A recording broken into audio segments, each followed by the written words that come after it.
surfaces as it circled Earth, and electromagnetic interference between the ionosphere and electronic equipment on board were evaluated by the OSS-1 instruments to ensure that these phenomena would not adversely affect scientific instruments or sensitive astronomy observations on future shuttle flights.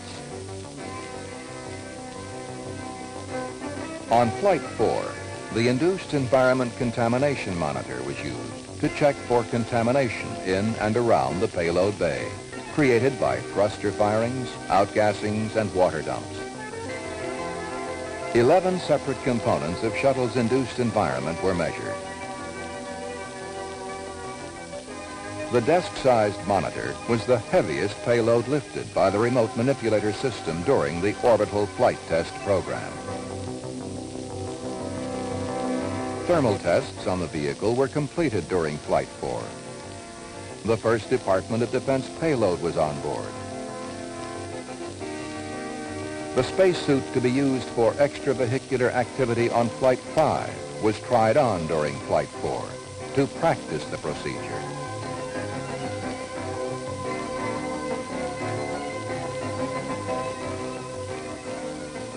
And astronauts T.K. Mattingly and Henry Hartsfield conducted a thorough evaluation of on-orbit procedures for the upcoming operational era of spaceflight, when Columbia will launch into Earth orbit on a routine basis.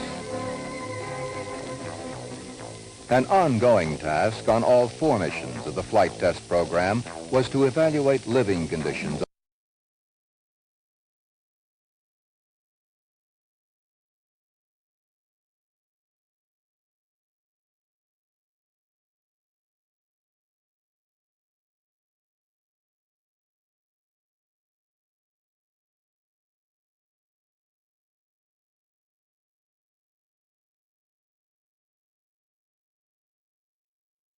This sound always takes a dump here, dudes. I'll get it back. Oneself and weightlessness were also appraised.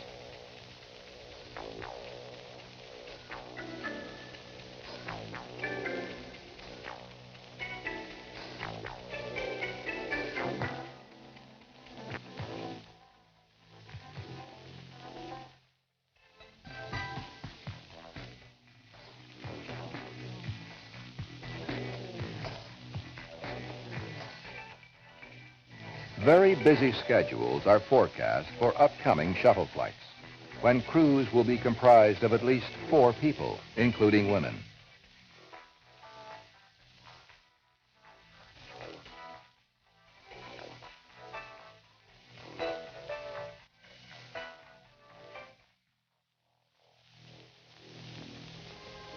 Procedures on the ground are being streamlined for the operational era.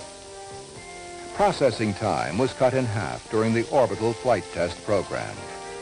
Presently, it takes approximately 13 weeks to prepare the space transportation system for launch. It is projected that by the mid-80s, there will be 2 shuttle launches per month. The number of people in mission control is gradually being reduced. Some positions have been eliminated. Others have been consolidated, which represents a clear indication of confidence in Columbia's systems. While this monitoring is being streamlined, payload monitoring is increasing. A new area called the Payload Operations Control Center was activated during the orbital flight test program to give mission controllers, payload managers, and commercial users the opportunity to develop monitoring and data acquisition procedures for upcoming flights. Experiments in life sciences were carried on board Columbia during the orbital flight test program. A preliminary study of lignin growth in zero-G was conducted. Lignin is an indigestible skeletal substance which promotes strength and upward growth in woody plants. It is hoped that in the absence of gravity, woody plants might not need to produce as much lignin, and instead will produce more digestible nutrients, such as carbohydrates and proteins.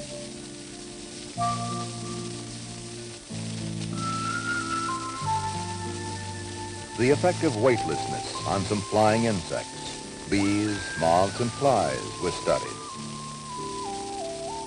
The project, conceived by a high school student, was one of 3 experiments flown on Columbia as part of an annual science competition co-sponsored by NASA and the National Science Teachers Association. Equipment to process materials in zero gravity on future flights underwent initial testing during the orbital flight test program. The monodisperse latex reactor made polystyrene latex microspheres to determine if large identical-sized latex microspheres could be manufactured practically and economically in space. Presently, large microspheres cannot be produced in uniform sizes on the ground. Yet medical and industrial applications have already been found in cancer research and treatment, glaucoma research, and for calibration standards in medical and scientific equipment. The continuous flow electrophoresis system, built by McDonnell Douglas Corporation, is a prototype of a production unit to purify material for the treatment of disease. The process separates substances according to their electrical charge. Hopefully, yields from the production unit will be high enough to make the product available to a mass market in the future. Results from the prototype's first flight showed that a very thin, yet highly concentrated stream of protein substance on the left was separated from red dye on the right.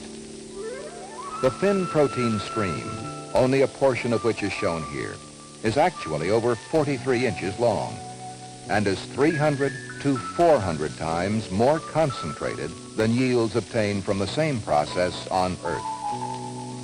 The continuous flow electrophoresis system represents the first commercial use of shuttle by private enterprise under a joint endeavor agreement between NASA, McDonnell Douglas Corporation, and Ortho Pharmaceuticals Corporation, a subsidiary of Johnson & Johnson.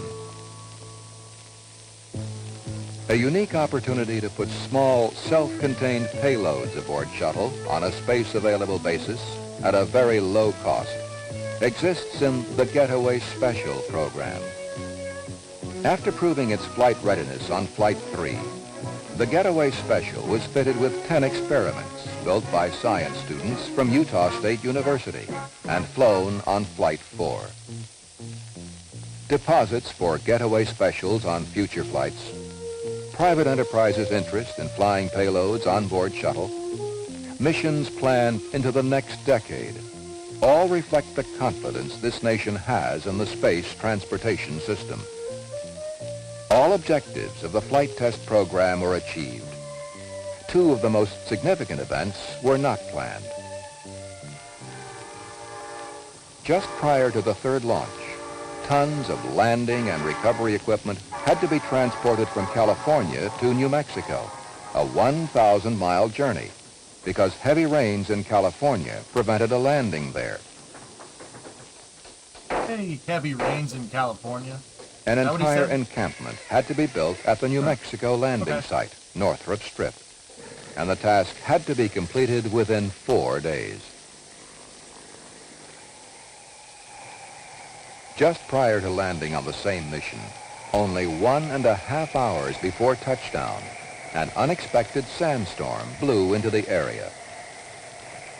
As you could probably surmise, the winds have been coming up all day. It was still acceptable until his last pass, but during John's last pass, the visibilities were unacceptable and the turbulence was severe. So it's not a good day, and we're going to wave off for 24 hours. Over.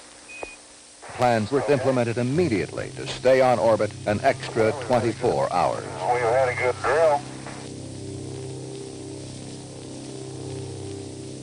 The flexibility to remain on orbit until weather conditions improved and land at an alternate strip could not have been demonstrated by previous spacecraft. Only the shuttle has that capability.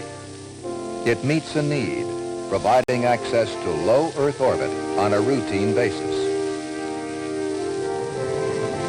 By launching on time,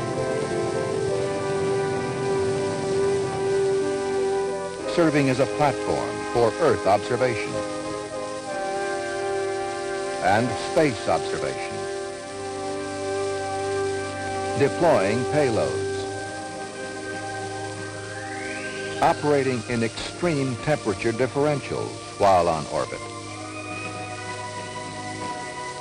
Providing ample living accommodations for astronaut crews. Landing on lake beds.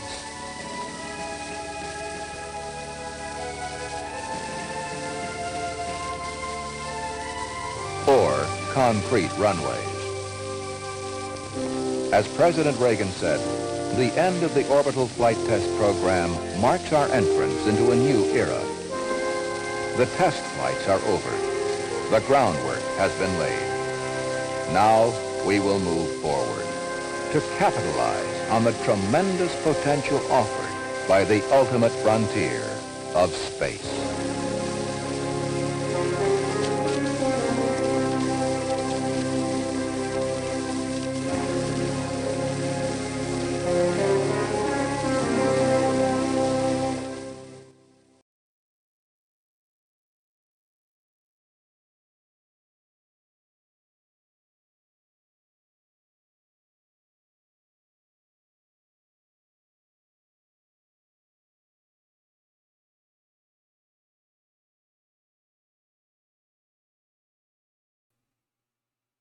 What?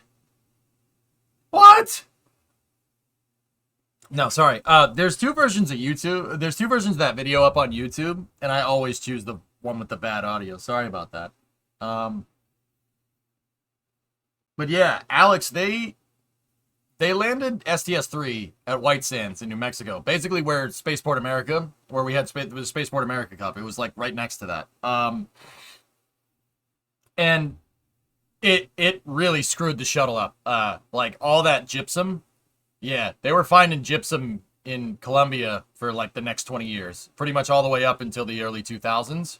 Yeah, they kept finding gypsum everywhere.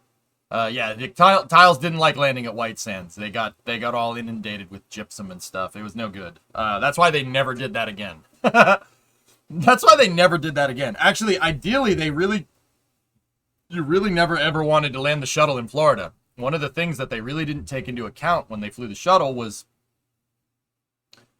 the tiles absorb a lot of moisture. So if you land in a place where it's very humid, they like to not be attached anymore.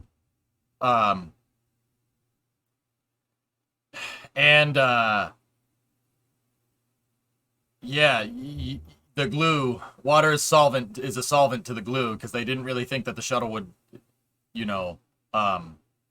like land in water. But it turns out that when you have porous silica-based tiles, it's like cork almost. It's not cork. It's not even close. Cork is used as thermal protection systems. But it's porous like that, and it absorbs insane amounts of water, and it's basically, the tiles are like taking a sponge to the glue. So every landing of that shuttle in Florida, oh yeah, they basically needed to re-inject the adhesive on the tiles, and that's why you see some tiles in the shuttle program that have like a dot in the center, because yeah, the tile was loose and they had to re-inject the adhesive, and they just shoot a glue gun right through the tile.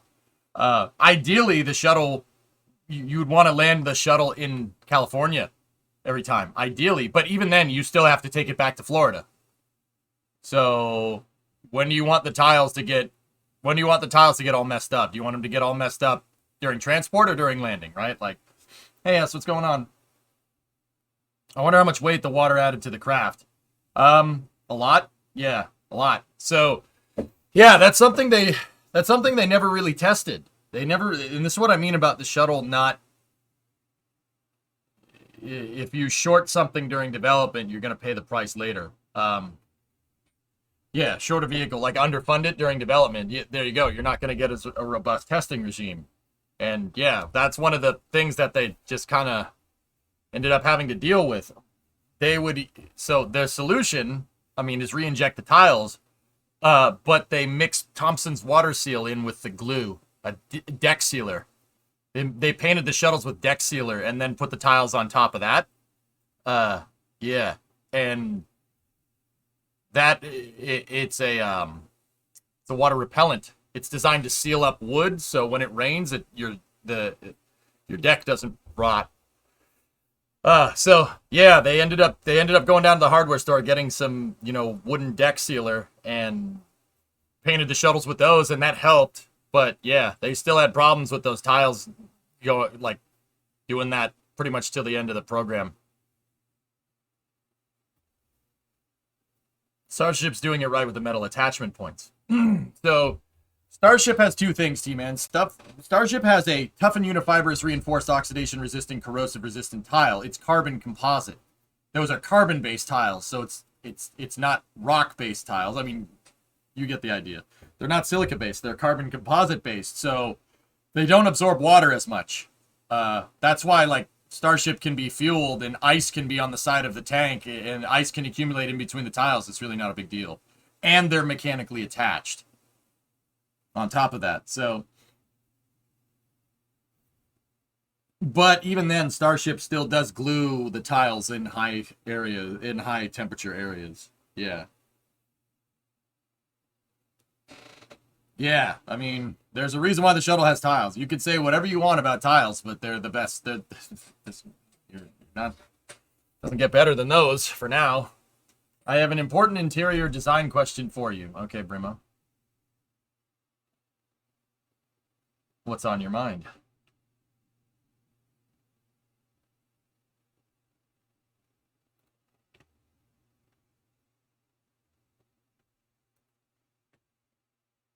Do you like this rug? Yeah, I don't mind the rug. What room for the basement? Yeah, it's fine. Yeah, that'll look good. I accidentally drifted around the intersection XJ. You actually drifted around a intersection today. The XJ doesn't get much grip in the rain. No, your engine makes a lot of torque on the low end.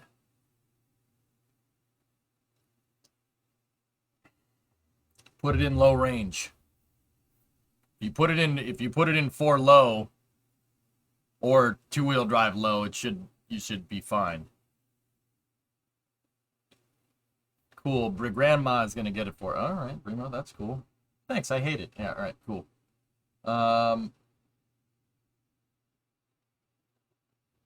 So yeah, a little bit on the shuttle there. Anyway. Okay. Because we were just doing F1 Manager, I'm going to start off with some Formula 1 news. I know. But why are you going to do that? I guarantee you'll find it funny. Let me just key up some of the news. We do have an Ariane launch very, very quickly, very soon. Ariane is... Yeah, an Ariane 5 launch is going to happen very soon, and we will get a nice, good old Mission to Space podcast thing. So expect 2 seconds of rocket views. Got it. Yep. Isn't Starship tile gluing more about difficult geometries? Also, what about the metallic thermal protection system that was going to be used on Venture Star? The metallic TPS could have worked. Yeah, that could have worked. Aqualex, yeah. Tough Rock is...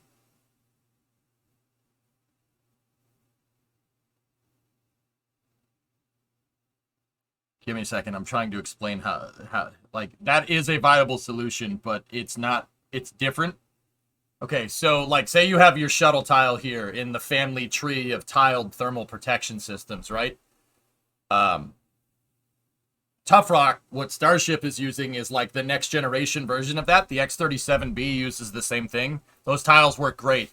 They don't come off. They don't pop off. They don't, they're not water soluble, so they don't absorb water soluble. They don't absorb water. That's not the right word to say it, but the metallic TPS from Venture Star is not even in the same up and down tree as the space shuttle tile. The metallic tile is over here somewhere. It is also a tile, but it dude, I've seen the design for them. They are insane. So it does share something. It does share a similar thing to Tough Rock. Or Starship. You know that white kind of blanket-ish thing that the tiles are popped onto? It's like a blanket and then they pop the tile on Starship. That is a cilia fiber. I think it's cilia fibers. I think. I'm not 100% sure. The X-37B, or not the X-37, the X-33 and the VentureStar tiles were like that, only it was a titanium plate. It was a titanium plate with an aluminum box behind it. That's what formed the tile. That's what the metal tile was. So like a titanium plate up front, and then an aluminum kind of box behind it. And inside of that box was aluminum cilia fibers. Yeah. That's how they did it. That's how they were going to do it. Yeah, titanium tiles. Man, that would have been expensive.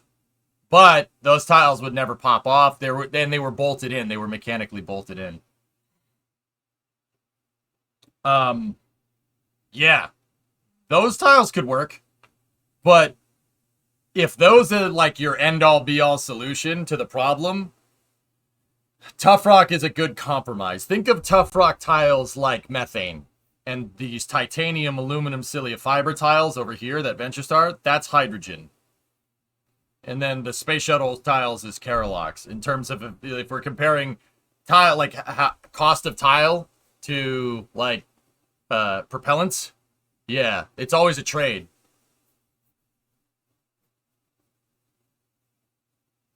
It could be Creeper, yeah, maybe.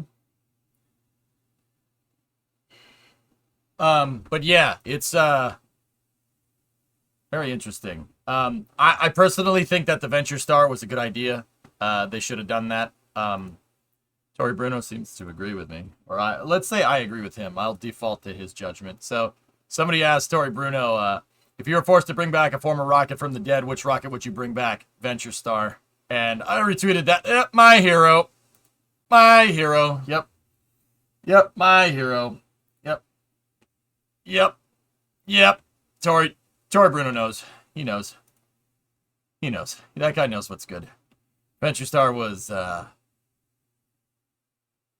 very nice. Very nice.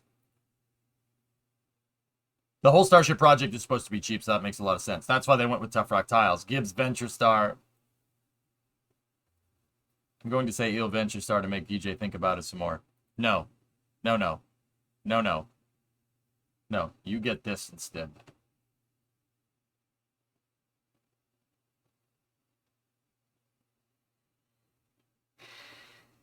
How would that have held up on the shuttle, and how hard would it be to retrofit to the shuttle? The metallic stuff or Tough Rock? Yeah, it would take a while to get that to work, Aqualux.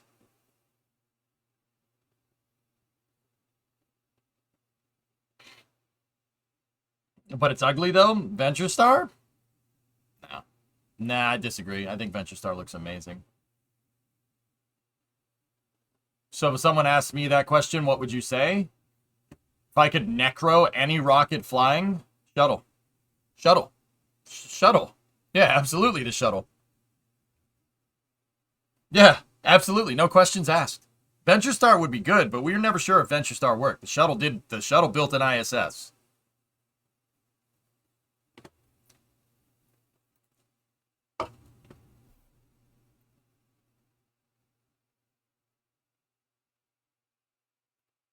Oh, that's kind of cool, Tomas. Neat. Ares 1 and Ares 5. You don't want the Saturn V back?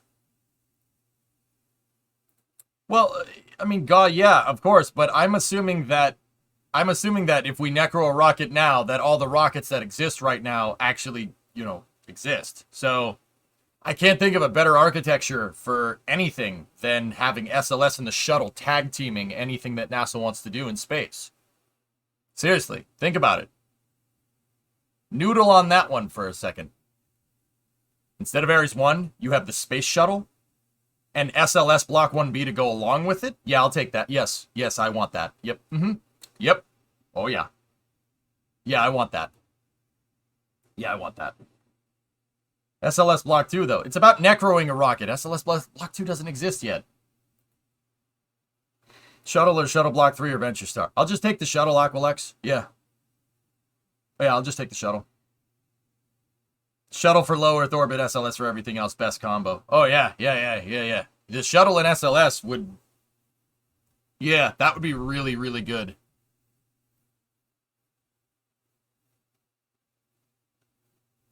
Yeah.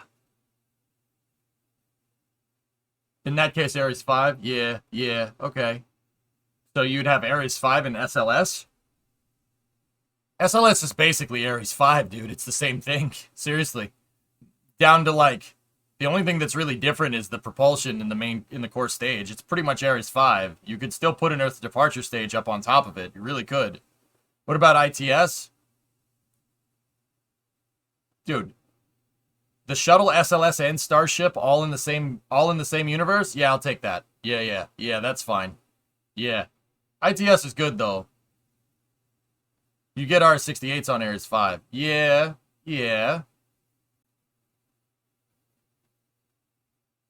Could SLS bring back a newer shuttle in the future?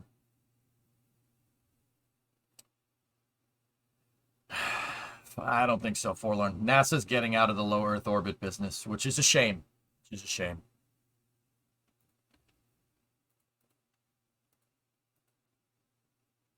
NASA, okay, so this is breaking news. This is coming from Jeff. Jeff Faust. NASA's next briefing on plans for the Artemis 1 mission after last week's scrubs is planned for Thursday at 11 a.m. EDT. That's tomorrow morning? Yep, I'll be here. I'll be here for that.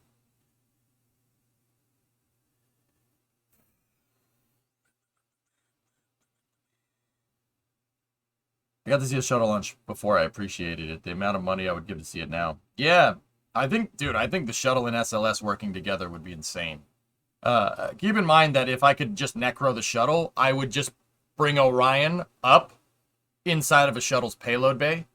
Yeah, that's what I would do. I would use the Block 1B cargo. But then again, Block 1B cargo doesn't kind of exist.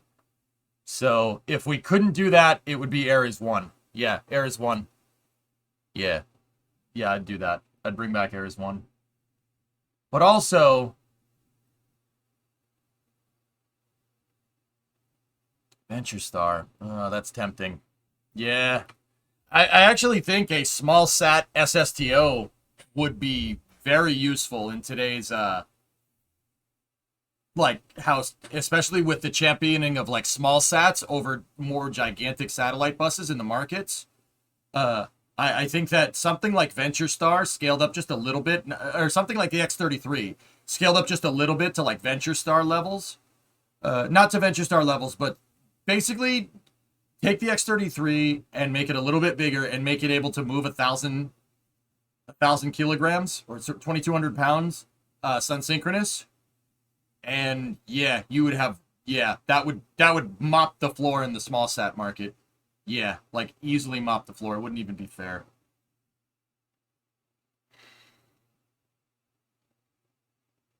I still feel like Venture Star was essentially Shuttle Block 3, though. It hit all the stakeholder exploitation. Yeah, I mean, there was no guarantees that Venture Star was going to work, Aqualex. But yeah, I mean, I understand what you're saying. Venture Star would probably be at the top of that list. Of necroing rockets. It'd either be the shuttle or Venture Star, you know? It seems so strange that we're going back to a pod designed to go further into space. I mean, the shuttle definitely gave more of a spaceship vibe. I'm so happy that SpaceX are going that route. Wolfric, that's always been a big argument with me, like in favor of the shuttle. People look at a pod and they think the Apollo program. And keep in mind, engineering is about application. It does not matter. The spaceship could look like a giant banana, and if it works, I don't really care. But also, a 5-year-old can point at the space shuttle and be like, that's a spaceship. Anyone can look at the space shuttle and be like, that is a spacecraft that is designed to go into space. You look at a pod and be like, oh, that looks like a gumdrop. All right. You know? That was one of my biggest things about the shuttle.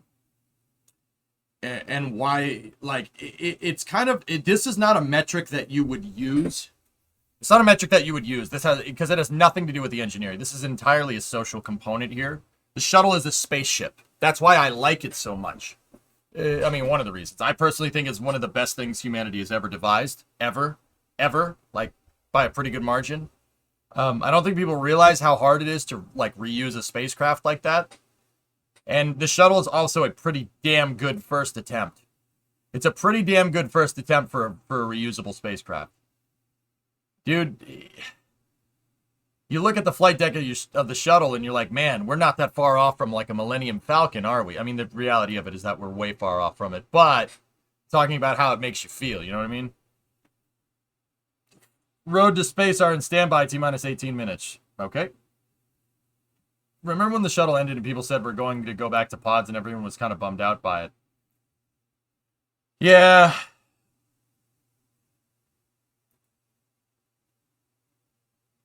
Still far. Nice.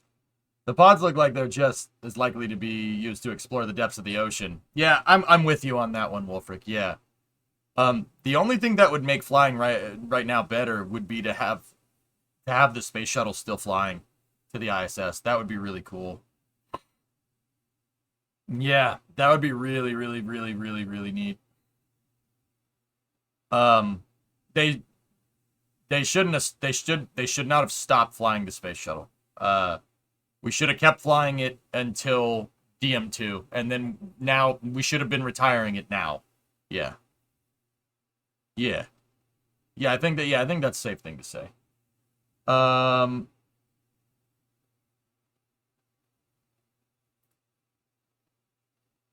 Yeah, Ordon, I'm with you. Mm-hmm.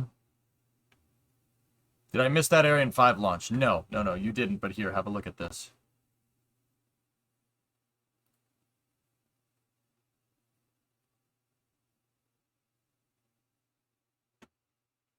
Yep, Charles is a banana.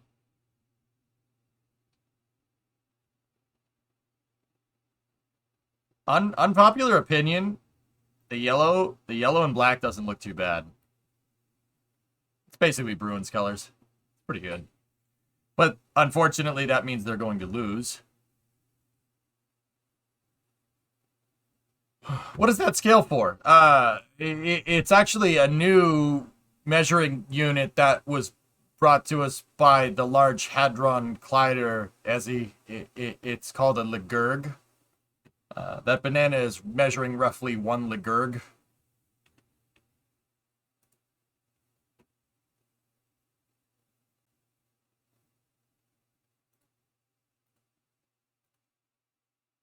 Yeah, it's a new European measurement called Ligurg.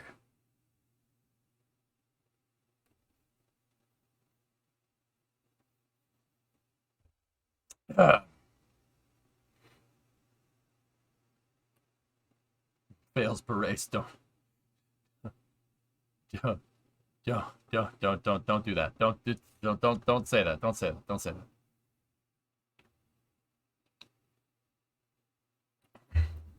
Yeah. We're not calling it bananas anymore, standard banana. We're going to call it Ligorgs now. Sorry, I missed the last bit. How long until launch was getting pulled aside? I don't know, but here. You got pulled aside, so here, I'm going to show you. Here, there you go.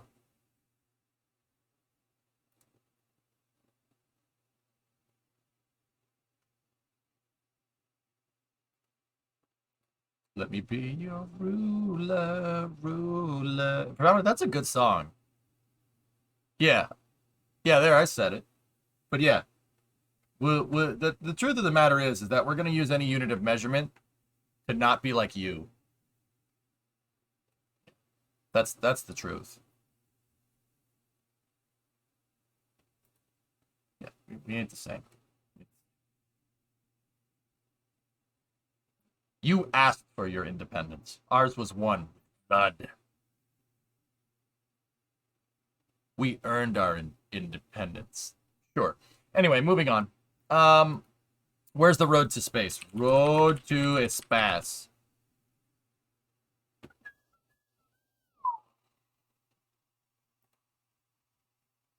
But the UK made the unit. Yeah, we stole it from them. There can be only one. Anyway, no, he wasn't playing golf either. I feel like I'm in Highlander right now. What's the Highlander? It's the Highlander. It won the Academy Award for like best movie ever made. SI units are French though. So French French house does fight against the Commonwealth. That's what I mean about earning our independence. We had help. We had help from the French. They're all right, though. They're all right. Good measuring units. Will we watch Ariane Space Channel or NASA? I think Ariane Space. Can you guys link me up? I'm not finding it. Ariane Space.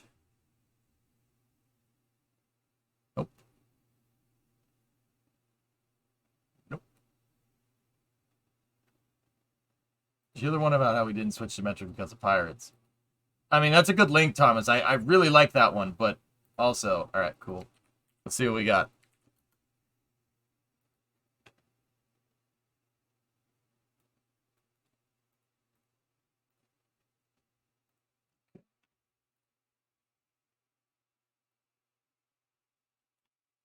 Gonna switch the title up here.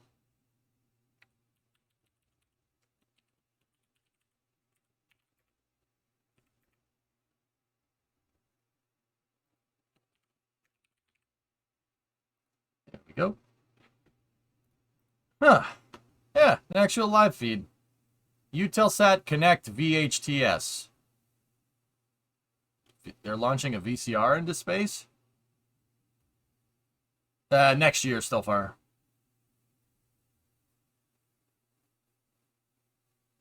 History side note. Jefferson sent for a standard gram liter meter, but the ship was acted by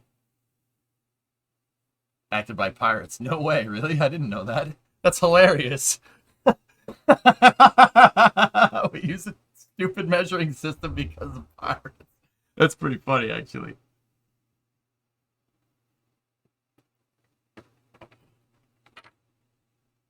Yeah, Aqualux, I know. I say that every time I use Fahrenheit or in feet, and someone's like, why don't you use meters? I'm like, yep, typical European, trying to impose your way on everybody else. Nothing's changed, am I right?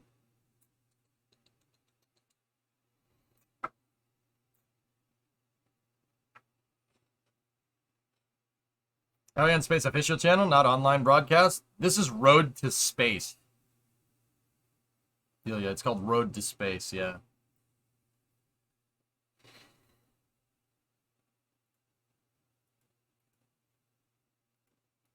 We should get something like that, Thomas.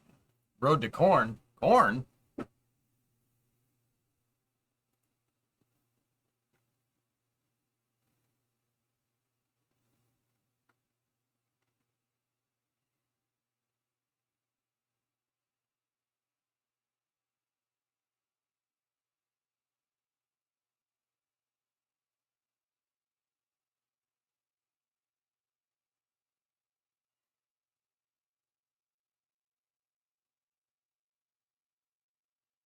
I've been playing around with that SLS mod a bit too much. It's so good.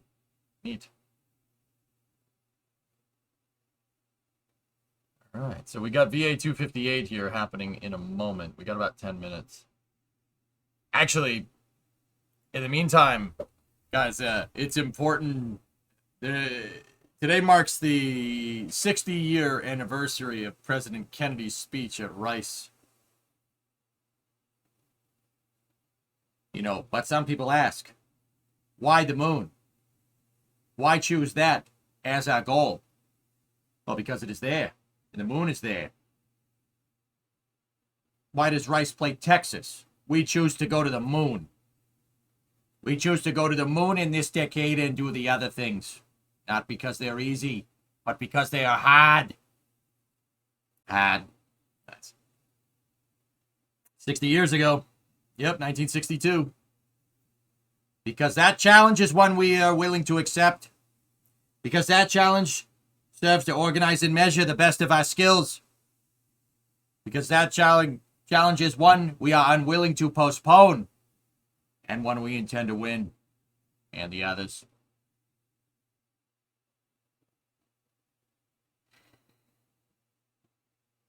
To the day, yep.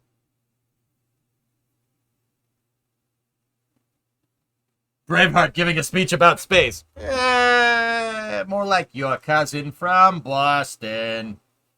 Also, we need ICBMs. The Air Force had their ICBM program. Different program.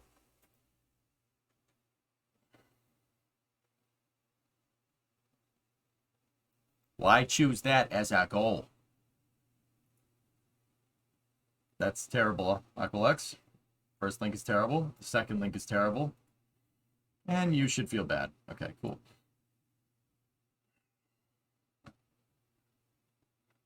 Seriously though, that speech at Rice University in 1962 is a really, really good speech about space. To kind of surmise it, President Kennedy basically said like,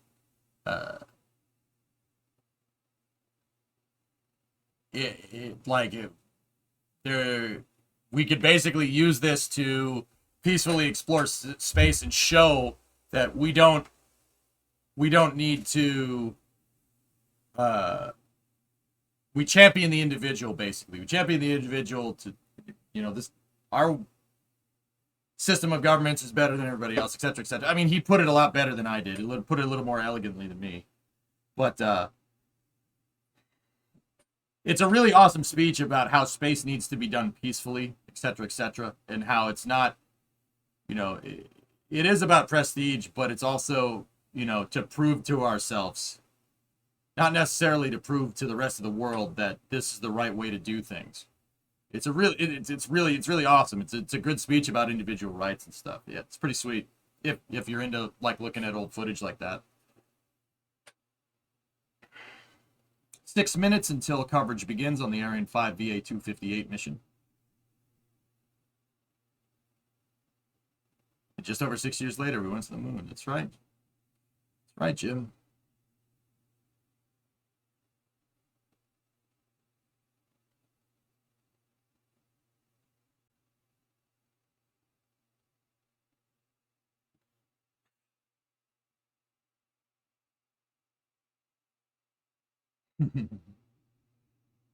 Shuttle. Yeah, boy. Shuttle. Love that thing. But yeah, it's a really awesome speech. Maybe I'll show it on stream later. It'll get you hyped up about space, which is, yeah, that's a good thing. 6 years helps when you put a genius in charge. Yeah. Yeah. Having no background noise while you're not talking is weird. Hot off the press, suit news.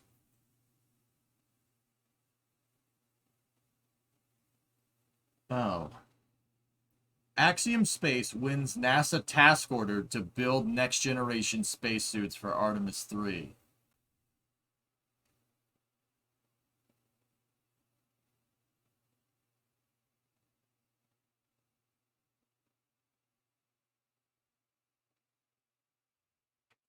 Commercial space leader Axiom Space announced today that it has been awarded the first task order for NASA's extravehicular activity services contract. Under the terms of the task order, which is a base value of $228.5 million, the Houston-based company will build space agency's next generation astronaut spacesuits to support the Artemis lunar missions. The new spacesuits by Axiom Space will provide astronauts with advanced capabilities for space exploration while providing NASA commercially developed human systems needed to access, live, and work in microgravity as well as on and around the moon. Interesting.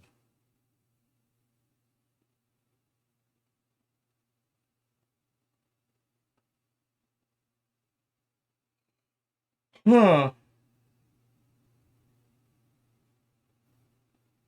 This is the first task order awarded under the firm fixed price contract, indefinite delivery, indefinite quantity,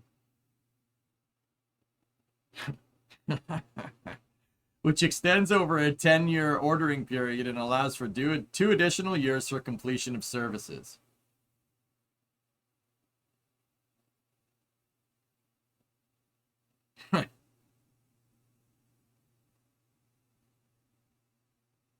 Authorization to perform work under the EVAS contract occurs through the assurance of NASA task orders not to exceed $3.1 billion with a ceiling of $3.5 billion for all services.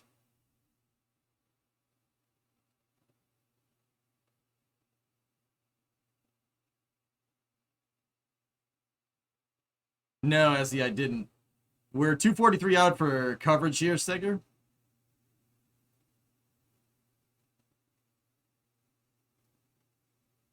I'm just, hang on, give me a second. I'm just going to read the rest of this. I'm just making, it's corporate speak for the most part.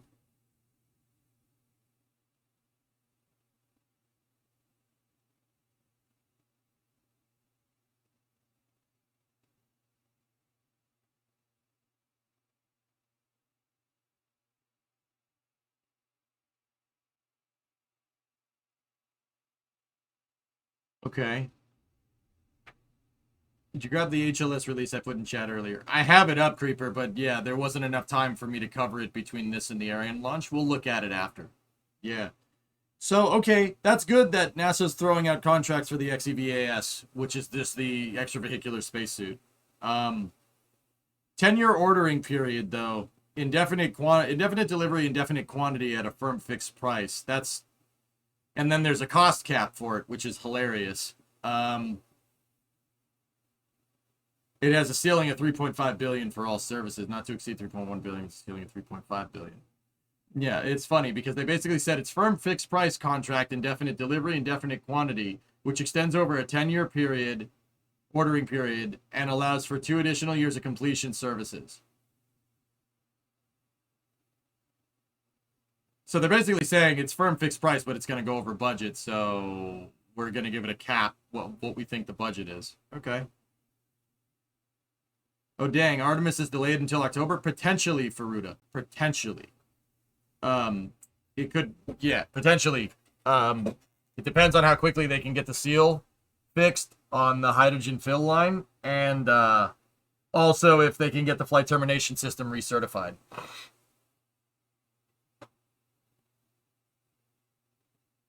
I don't know if Axiom is public or not. 3.5 billion over 10 years.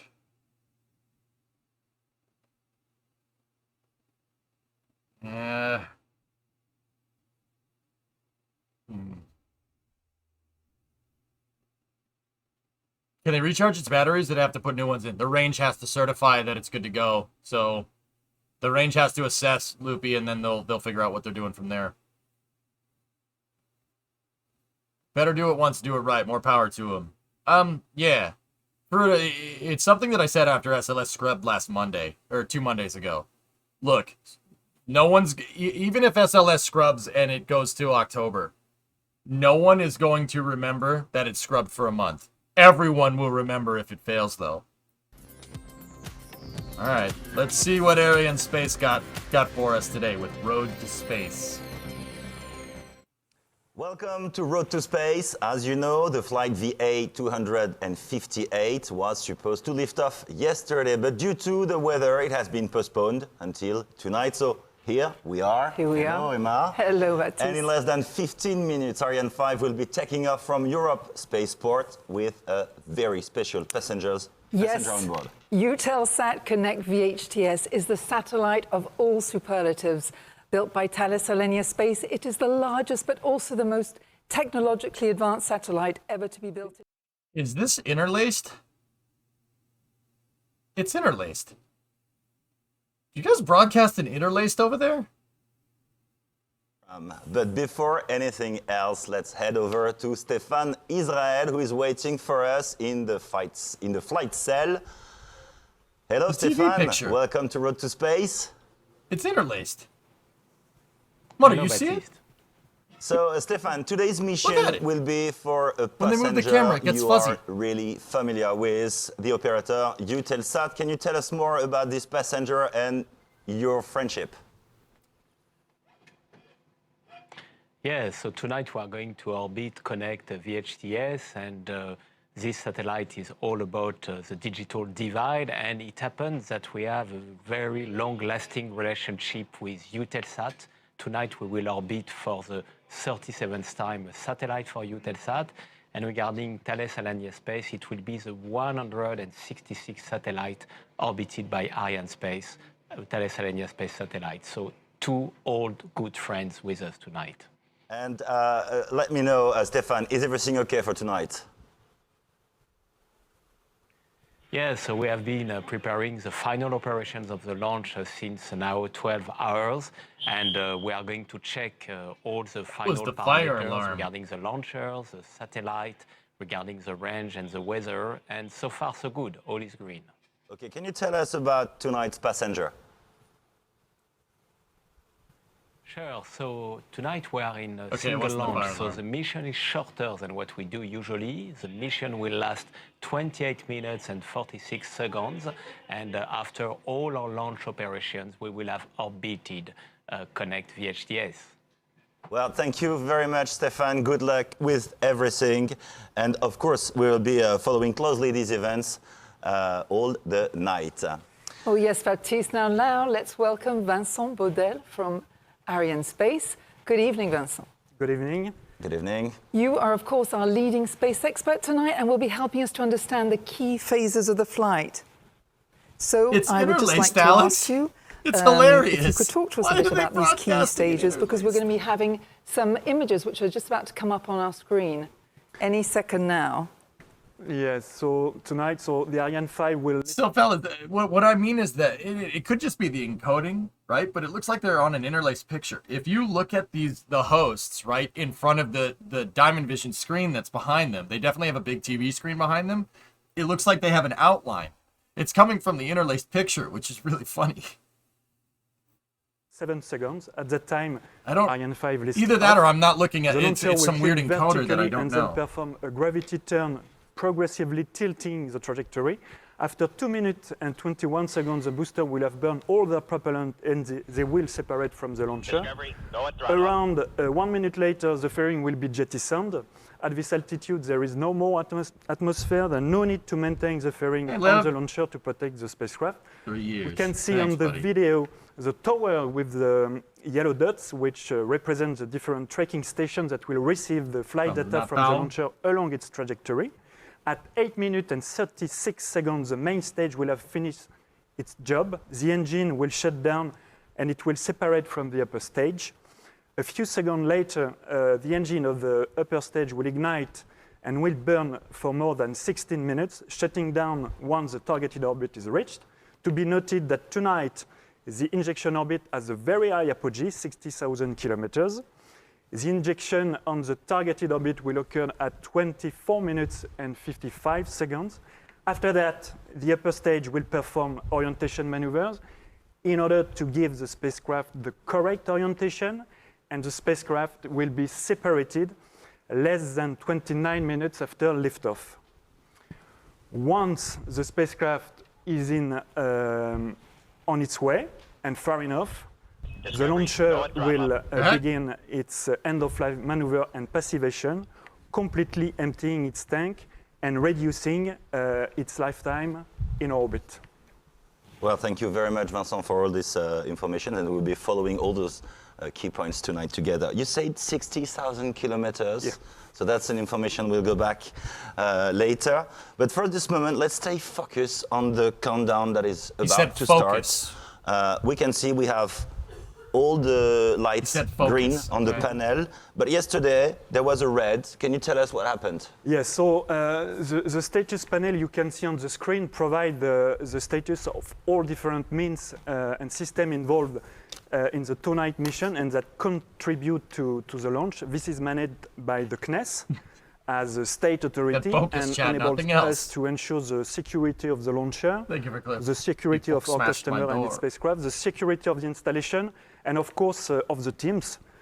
All the lights need to be green for the liftoff to take place, and if an issue shows up anywhere one of these lights turn red, we may stop the countdown to identify the problem, of course, to solve it, and then come back for the launch. So yesterday, high altitude winds over the launch site exceeded the limits. You speak several languages, do you? Oui. Discovery. Ariane 5 mission. High altitude winds can cause debris from the launcher to fall on English, to be fair, his English areas. is not bad. That's It's why pretty good. the CSG, as sovereign safety authority, was unable to authorize the launch yesterday night, leading to the postponement decision. Okay. Thank you, Alex, Vincent. Well, at any parlez moment anglais, now, the s'il vous DDO, plaît. Director of the Operations in Kourou, should be announcing tonight's synchronized sequence. Of course, all the teams in Kourou are waiting for this moment with bated breath, and so are we. Yeah, and so what I understand, it was a question of safety yesterday, so this red turned to safety. Now let's focus on the images we have, and Let's see. Can you comment what we see? That's the fishbowl. Yes, so here we are in the flight control center, so the Jupiter room. So you have all the teams and responsible involved for this flight tonight. We can see in the middle of this room the range operation director, so the DDO in French. That will be hearing within a second normally. Yeah. À tous de DDO, attention pour le début de la séquence finale lanceur. This is the range safety officer. Stand by for the final count Top, of the launch. H0-7 minutes. So this is what we were expecting. Yeah, so the DDO has just announced that we have entered the synchronized sequence. So from now, the launcher is in its final automatic mode. Thank you, Vincent. We will be having and keeping a close eye on that green panel for the next 7 minutes, that's for sure. In the meantime, because we have some time, I would like to turn your attention on the exceptional passenger on board we have tonight. A couple hours? Yeah, Eutelsat I do segments of streams, VHTS. dude. It's the 37th couple hours, then we'll get to Paul Eutelsat Richard. satellite to be launched by Ariane Space. Let's take a look at this short report in which we will know everything about 24. it.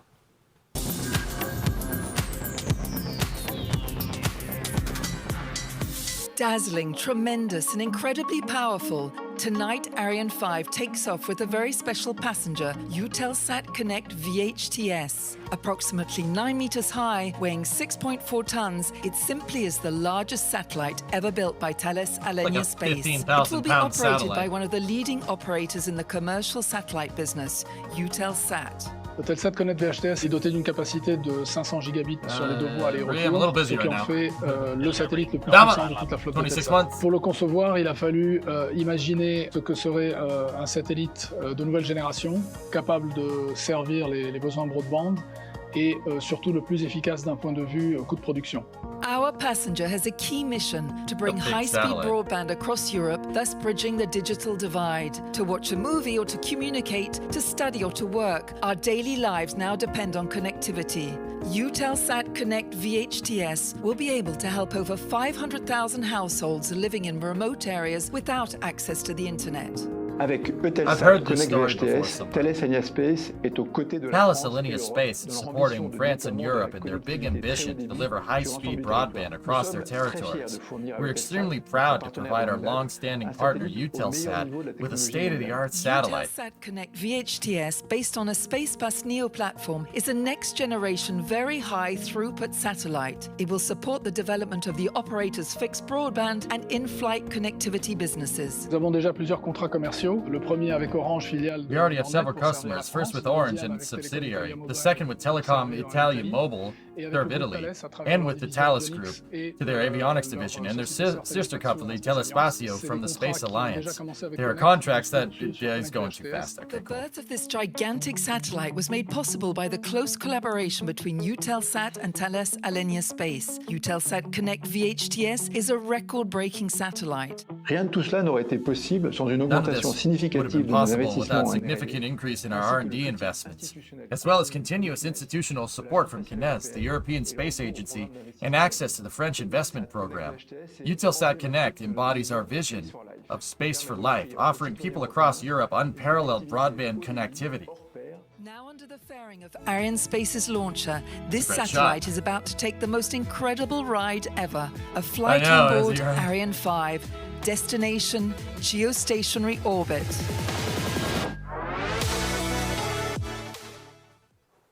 Well, this satellite is practically 9 meters high, we learned, and weighs 6.4 tons. It's what you'd call an XXL satellite. Not easy to maneuver, I imagine. So, Vincent, can you comment on the images that are coming up on our screen of the launch campaign? Yes, so the launcher campaign started with the arrival of the launcher cryogenic stages and elements at the Guyana Space Center. The launcher operation started at the end of July with the installation of the main cryogenic stage inside the launcher integration building. Nice. Then the two boosters were transferred and integrated to the main cryogenic stage, and finally the upper stage was safely hoisted and integrated on top of the main stage. Once completed, the launcher was transferred to the final assembly building. The transfer of the impressive spacecraft payload from Thales Toulouse to Thales Cannes in France happened at night. The traffic was blocked as the convoy progressed. The complete spacecraft was then transferred to French Guiana by boat and arrived in Kourou at the beginning of August after a 2-week trip. The spacecraft container was transferred to the preparation facilities in the Space Center where it was unloaded in the clean room facilities. Some inspection checks and health tests were run. After completion of this verification, the spacecraft was transferred in specific hazardous clean room where it was fueled. After completion of this fueling, the combined operation started with the mating of the spacecraft on its fly adapter. Fueling hypergulls. The spacecraft was then loaded in a specific container and transferred to the final assembly building where the preparation of Ariane 5 was close to completion. I do not believe you, As you can see on the video, Connect VHTS was then hosted up to the upper platforms and safely integrated on top of the launcher. Then the fairing was installed on top of the launcher, an operation that requires particular attention and control. And after completion of this installation, the logo of our tonight customer was put on the fairing. Yes, you do, Alex. And finally, yesterday, the launcher was transferred to the launch pad, where it is now ready for liftoff.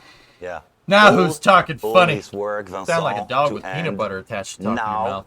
The DDO is about to announce that Matt, we are only 1 minute away from liftoff. DDO, attention pour moins 1 minute. This is the range safety officer. Watch the show. Top, H0 moins 1 minute. Stand by, T-minus 1 minute. Top 1 minute. Okay, we are 50 seconds out here. Let's go. Hey, try to keep it classy in the chat, fellas. Keep it classy during the day. Although it is pretty freaking cool, isn't it?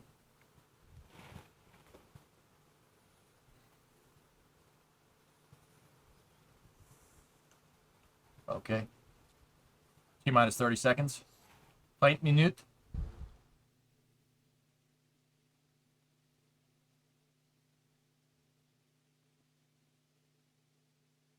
Discovery, go at throttle up. Matt, thanks for the raid, dude. You're just in time. À tous de DDO, attention pour le décompte final. Stand by for the final count. 10, 10, 9, 8, 7, 6, 5. Carry umbilical disconnect. 3, 2, 1. Main engine start. T plus 1, 2, 3, 4, 5, 6. SRB ignition. Décollage. Allumage des EAP. Okay. Et décollage. Et décollage. All right, everything looks good there. I don't want to see the crowd. I want to see the rocket, please. Into the clouds. Everything looks good. Oh, nice track. Right. Looks good. 30 seconds into the flight. Everything looking good there. I mean, I'm just watching your watch. I don't know. La trajectoire est nominale. Trajectory is nominal. T plus 45, everything looking good, at least on the exterior of the vehicle. Discovery, go at throttle up. La propulsion est nominale. Propulsion is nominal. Yeah, it's good track. Airban has 10 subs. Discovery, thanks, man. Merci beaucoup. Well, Ariane 5 has just disappeared up into space. I mean, that was incredible. Vincent et Baptiste. La propulsion est nominale. The clear skies, the sounds of cameras clicking. And we still have an incredible image. Incredible image. That's really a bright night. So, Vincent, can you tell us now? We're intrigued to know it's disappearing up into space, but what are the next important stages of its journey? Thanks to the bits. Yes, for the time being, the launcher is still in its initial conditions, that is to say, still in one piece, I would say. But in 1 minute, approximately, the two solid booster will separate from the main stage. That will occur at precisely at 2 minutes and 20 seconds. Then 1 minute later, the fairing will be jettisoned. No more atmosphere. So no need to maintain the fairing on the launcher. At 8 minutes and 36 seconds, the Vulcan engine will be switched off. And the main cryogenic stage will be separated 6 seconds later. So the engine of the upper cryogenic stage will be then ignited and will take the reins during more than 16 minutes in order to reach the targeted orbit. La propulsion est nominale, le pilotage est calme. Okay. And we have the image of the booster. We still have it. It's incredible. That's incredible. Séparation des EAP. SRB separation. So you have that confirmation. Good step. Yes, we have the confirmation. Very nice. As you can see that the two boosters have been successfully separated. Very nice. So Vincent, what I would like to ask you is, without these two boosters, the launcher is obviously now lighter than it was at takeoff. Can you tell us more about its weight now? Why does it need these boosters anymore? Yes, so the launcher is liberated from any dead weight in order to maximize the capabilities of the different stages. So that's why, as soon as the solid propellant located inside the booster has been fully consumed, the two boosters are separated. So after this separation, the mass of the launcher is only 170 tons, to be compared to 770 tons at liftoff time. We still have an incredible image. That's incredible. Slide, Dave, yep. And now we're waiting for the next stage. Yes. 12 feet. Séparation de l'épreuve. Separation. Yes, we got confirmation that separation. As you can see on the video, that the fairing has been successfully. You can definitely see it. Oh, very nice. Very good. Thank you, Vincent. We have 5 minutes before our next milestone. So let's talk about Ariane 5's mission. We will come back to the different stages of this flight in a few moments, but before that, I would really like to talk about the specific geostationary orbit that we mentioned at the beginning of this program and towards which Ariane 5 is obviously now heading. First of all, what are the main orbits operated by Ariane Space? Well, for observation and meteosat, that need to pass over an Earth region at the same local time every day, we use SSO orbit, so a sun-synchronous orbit. For the International Space Station and also particular satellite constellations that need to be relatively close to the Earth's surface, we use a low Earth orbit, for which the proximity to Earth is very useful, I would say. The telecom sat, as a Connect VHTS, need to stay constantly above one particular place over Earth.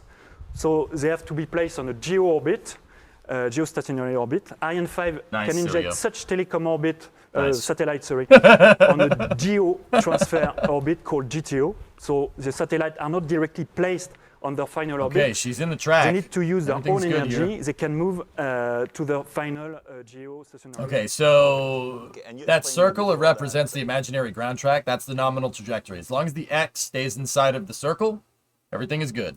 The orbit targeted is special. Yes, tonight Ariane 5 will inject the Connect VHTS spacecraft on a GTO orbit with Ariane Space. at 60,000 kilometers. Which is a little bit unusual. So the strategy to consider such an injection with a very high apogee comes from a request from our customer and is made possible by the performance capabilities Ariane 5 can offer for this single launch mission. So we have customized the injection orbit in order to satisfy as best as possible the request and demand from our customer. Okay, I'm sorry to insist. Why is it a special demand, I guess? You know. In fact, such GTO injection enables our customer to reduce the quantity of propellant needed for the spacecraft to reach the final geo-orbit after its separation from the launcher. So in other words, such injection is a more energetic orbit, on a more energetic orbit, enables to reduce the propulsion cost for the spacecraft to reach its final operational orbit. The consequence is that the spacecraft will consume less propellant and its operational lifetime will be then extended. Thanks, man. Yeah. So what kind of satellites is this particular orbit suited to? Such orbit is very interesting typically for electrical satellite as Connect VHTS. It enables the spacecraft operation engineer to optimize the post-launch sequence from the spacecraft separation, hands-on face is never good from the launcher up to the time when the spacecraft is positioned in its final orbit. He's checking his phone. It's fine. Let's go back to live tonight's mission. Can you tell us about Ariane 5's present status? Yes, so we are getting near the end of the main stage flight, so the flight sequence is running perfectly as expected. Yes. La trajectoire nominale, the cutoff of the main stage Louis, I missed that. I didn't hear what he said. 1 minute and a half, approximately, at 8 minutes and 36 seconds. And the launcher is still tracked by the Galileo ground station near Kourou. Louis, thanks for the sub. I didn't hear what he said. Natal, so thank you. Yeah. How dare you? We got the What's confirmation up, that the launcher is now seen by the Natal ground station. Okay, well, I'd just like to say, going back into the Jupiter, we are with these very important VIPs today, Eva Bernecker, Dominique Dinin, Ross McInnes, and Hervé Daré. A bit of information here. Eva took the helm of Eutelsat at the beginning of the year as Chief Executive Officer. Dominique heads the telecom. They're not just here on the screen yet, but apparently they're But we'll see them outside the Jupiter room. But watching, we'll see them later. Definitely. There's Dominique, who heads the Telecom Operators Board of Directors, of which Ross is a member. Hervé heads Thales Alenia Space, and it's his teams who designed and built the satellite launch tonight, Eutelsat Connect. Guys, if you're American and you're looking at this, the Europeans don't smile. They always look kind of worried. They won't smile until the mission's done. With that being said, they'll look like they have disdain for the launch vehicle pretty much until it completes its mission. That's when you'll see smiles. Receive announcement by the DDO, so there will be the extension of the main stage, then its separation, and after the beginning of the upper stage flight. Séparation de l'EPC. Okay. So we got confirmation that the PC is now the engine is cut off and the main stage is well separated. Yes. Well separated, and we can see on those images yes, and the upper behind stage us is now ignited. Yeah. Okay. No problem. So far so good. L'image de l'ESC. Yes. So everything is. Les paramètres sont nominaux. Is running as expected. Everything's good. And in few seconds we will lose the visibility of the launcher from the Galileo ground station. Yeah, Vix. It's a hydrolox all upper of stage. This is Blue flame. 100% normal. Yes, 100%. All is going to plan. Well, we are just about. We're just waiting, yeah. Exactly, for the Galileo tracking station to lose it. It's obviously operated by Kness in Kourou. It is the first telemetry station located on Ariane 5's trajectory, which is obviously eastward launch. In the last 2 minutes, it is the natal tracking station in Brazil, which has taken over and is now in contact with the launcher. Okay, so we're still waiting for the next announcement. For those who are joining us, you will have a replay. Stay with us. Can you just give us a sum up of what happened and what will occur? Yes, so the main cryogenic stage was separated 1 minute ago, approximately. So this main stage is falling back to Earth, so in the Atlantic Ocean. And now the upper stage, yes, has taken the reins of the flight, and the Ariane 5 mission continues. Propulsion is good on the second stage. At this stage of the mission, no, Ariane 5 no longer looks anything like the launcher that took off at 6:45 local time. How many kilos did it lose exactly? Well, the launcher has been lightened by the mass of the empty main stage, and its weight now is only a little bit more than 25 tons, to be compared to 717 tons at the liftoff time. Okay, thank you very much for all those informations. As Ariane 5 continues its trajectory, let's take another look at this unique satellite on board, the Eutelsat Connect VHTS. It was a challenge to build for Thales Alenia Space. We'll learn more about its construction. It's our next lineup, Because Science. Creeper, they gotta have an AOC Natal. They didn't announce it. Next ground station for this mission for VA258 is Ascension. The Connect VHTS satellite is characterized by two things, power and efficiency. VHTS is a challenge. It's a very, very powerful satellite. It offers lots of flexibility. Bertrand and Tony are engineers for the operator Eutelsat. For the past 4 years, they've been working on the latest satellite of the fleet, Eutelsat Connect VHTS. On the occasion of this launch, they granted us an interview to share with us the secrets of this unusual satellite. The purpose of the Connect VHTS is to bridge the digital divide in parts of Europe, North Africa, and the Middle East, and to provide connectivity services for planes and maritime transportations. It's a superlative satellite. It is the biggest, most massive satellite, and also the most powerful satellite ever built in Europe. It works in the same technical way as other geostationary telecom satellites. Basically, what we want is to establish an internet service between an internet provider and a user. And instead of using a fiber optic cable or an ADSL link, we'll use a satellite. It's a bit different from the other regular satellites that we have, that provided television, which were satellites with fairly wide beams. On VHTS, we have quite narrow beams, thanks to the 3.5 meter antennas, which will allow us to boost capacity. It's a satellite with so much capacity that it's very attractive to deploy for a broadband type service.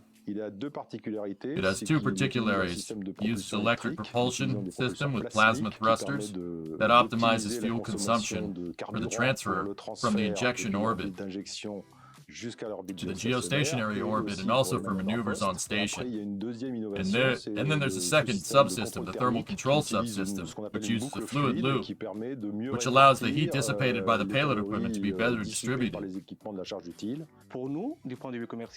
For us, it's the first time that we integrate a digital processor. It's the biggest, most powerful one that we've ever put into orbit. And it's going to allow us the flexibility to manage the capacity to allocate it where it's needed. For these two engineers who are passionate about technology and innovation, working on this satellite has been an incredibly special experience. C'est un sentiment de fierté d'avoir participé à cette aventure. I'm so proud to be part of this adventure. Let me take your last word. Pride. From a technical challenge, it's really fun to work on such a complex satellite like Eutelsat Connect VHTS and DAP. It's the first time we've put this type of equipment into one of our satellites. It's always exciting to work for 4 years on a satellite that is one of the most powerful and largest ever built in Europe. That's really impressed. So during our report, we saw the acquisition of Ascension Tracking Station, which is the third telemetry station on Ariane 5. Okay, like if you're actually paying attention and my VO was not distracting in any way, shape, or form, I don't know why it would be. That's actually pretty cool. That's actually pretty good satellite bus right there. They're basically trying to provide be an internet satellite service provider. So something relatively analogous to Starlink. Relatively. This is a much different way of doing it, though. This satellite's going to be out in GEO, as opposed to a swarm of satellites that are in low Earth orbit. So this is about as good as you can get for a satellite that's up in geosynchronous. Based as well on a Spacebus Neo platform from Thales Alenia Space. It was you think so? the first flight model. It's a reprogrammable and successfully satellite launched bus in dual launch configuration to, to a standard GTO orbit. Can you tell us about this very strong relationship bond there is between Ariane Space, Eutelsat, and Thales Alenia Space? Trajectory is still nominal from the... Yes, so RSL. Ariane Space and Eutelsat have built a very strong relationship since 1983. A very long and mutual confidence, as demonstrated by the two-night launch. Yeah, of course. Connect VHTS is a 37th Eutelsat spacecraft launched by Ariane Space. Well, yeah, so that's a long-term friendship, we could say. We've been talking about the past, but now let's talk about the future. Let's talk about Ariane 6, the new European launcher. Because, of course, we are getting closer and closer to the maiden flight. Teams from ESA, CNES, Ariane Group have been very busy over this summer, reaching important milestones in the preparation of Ariane 6. Well, in the following report, we have all the latest updates, and we'll be showing you some exclusive images. All right, let's see. Ariane 6.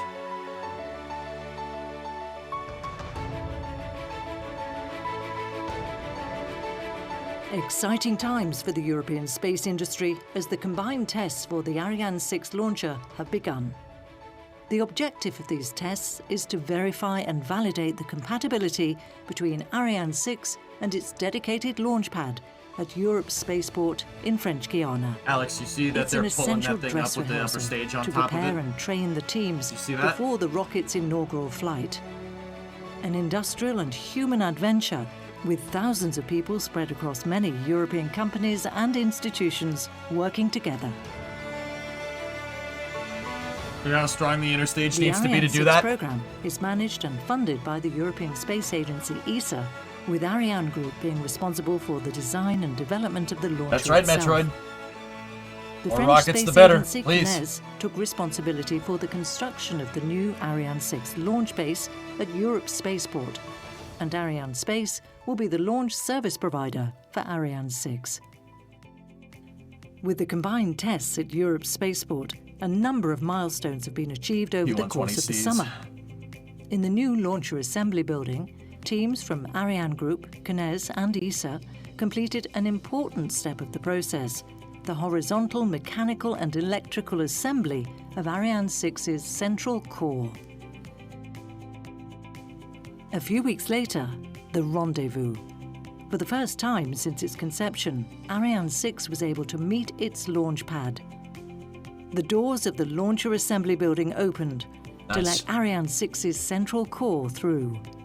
It took about 20 minutes at 3 kilometers per hour for the launcher to cover the 800 meters separating the assembly building from the launch pad. It's like 1.8 miles The per hour. rocket was then lifted from its horizontal assembly position to its vertical position. Ariane 6 is the first launcher in the Ariane series to be assembled horizontally. It's a Pathfinder. It makes guys. it easier for the technicians and helps save time and money on every launch. Another That is one element heck of a contributing wrench. to You the see that thing? competitiveness of Ariane 6 is its P120C solid rocket boosters. Now that's the good part. That's Vegas. The Vegas' first P120C stage. solid propellant motor is also used by Europe's other new launcher, Vega-C. Yep.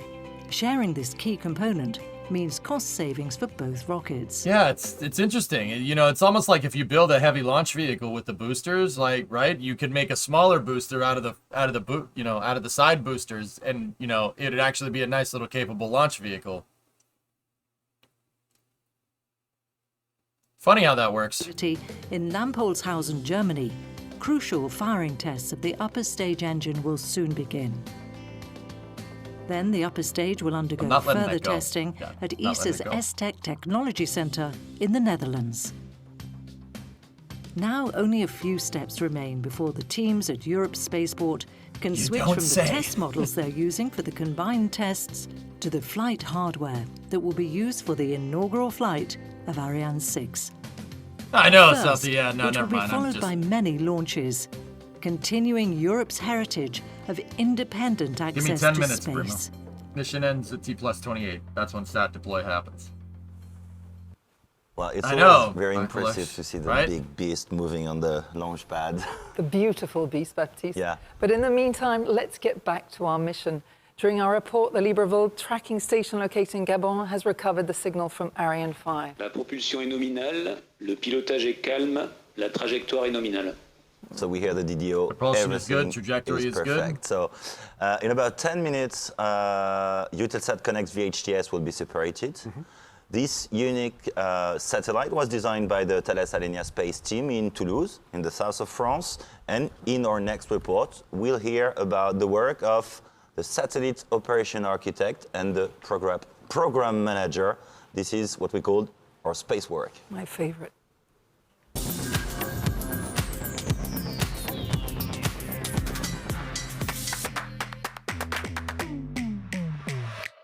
Time for more VOs. J'ai 33 ans, je travaille 33 years old and I work as a satellite operations architect at Thales Alenia Space. My name is Stéphane. I'm a project manager at Thales Alenia Space and I've been doing it for 20 years. Je travaille en tant qu'ingénieur opération. Ces opérations consistent à should I be more équipements, on this? à réaliser des poussées sur orbite pour corriger en fait l'orbite jusqu'à ce que on arrive sur l'orbite finale, l'orbite dans laquelle le satellite va vraiment réaliser sa mission. Je dirais qu'un chef de projet, c'est un peu comme un capitaine d'équipe de sport, foot ou autre.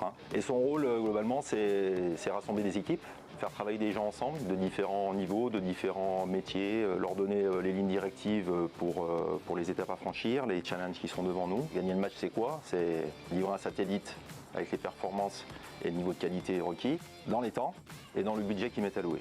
Et voilà, c'est un chef d'équipe, quoi. So that guy on the left's a project manager. C'était mon rêve d'enfant. J'ai toujours voulu travailler dans le spatial depuis que je suis au collège à peu près. Good luck in the subs, you can't read. J'ai eu le déclic. Je voulais même faire astronome.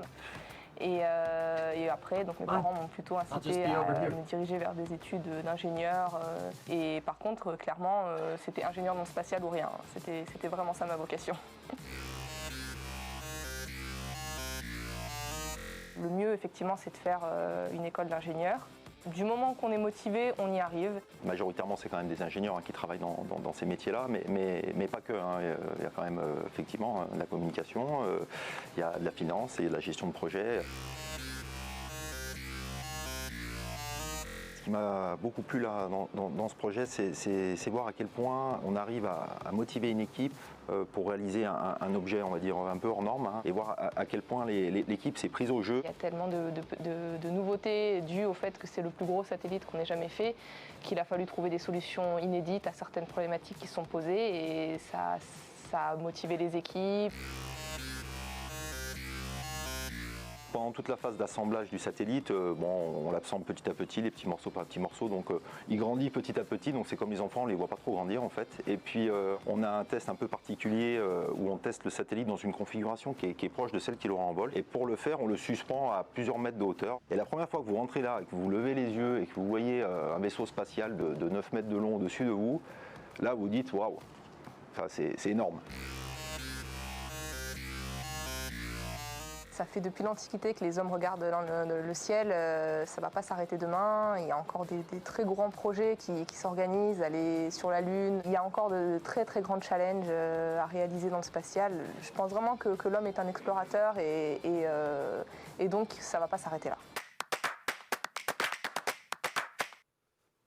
So for all you students watching with us tonight, if you have the heart of an explorer, opt for a career in the space industry because this is where the future lies. Yeah, it's definitely the future. Vincent, during the report we had the confirmation, I think, of the signal acquisition in Malindi.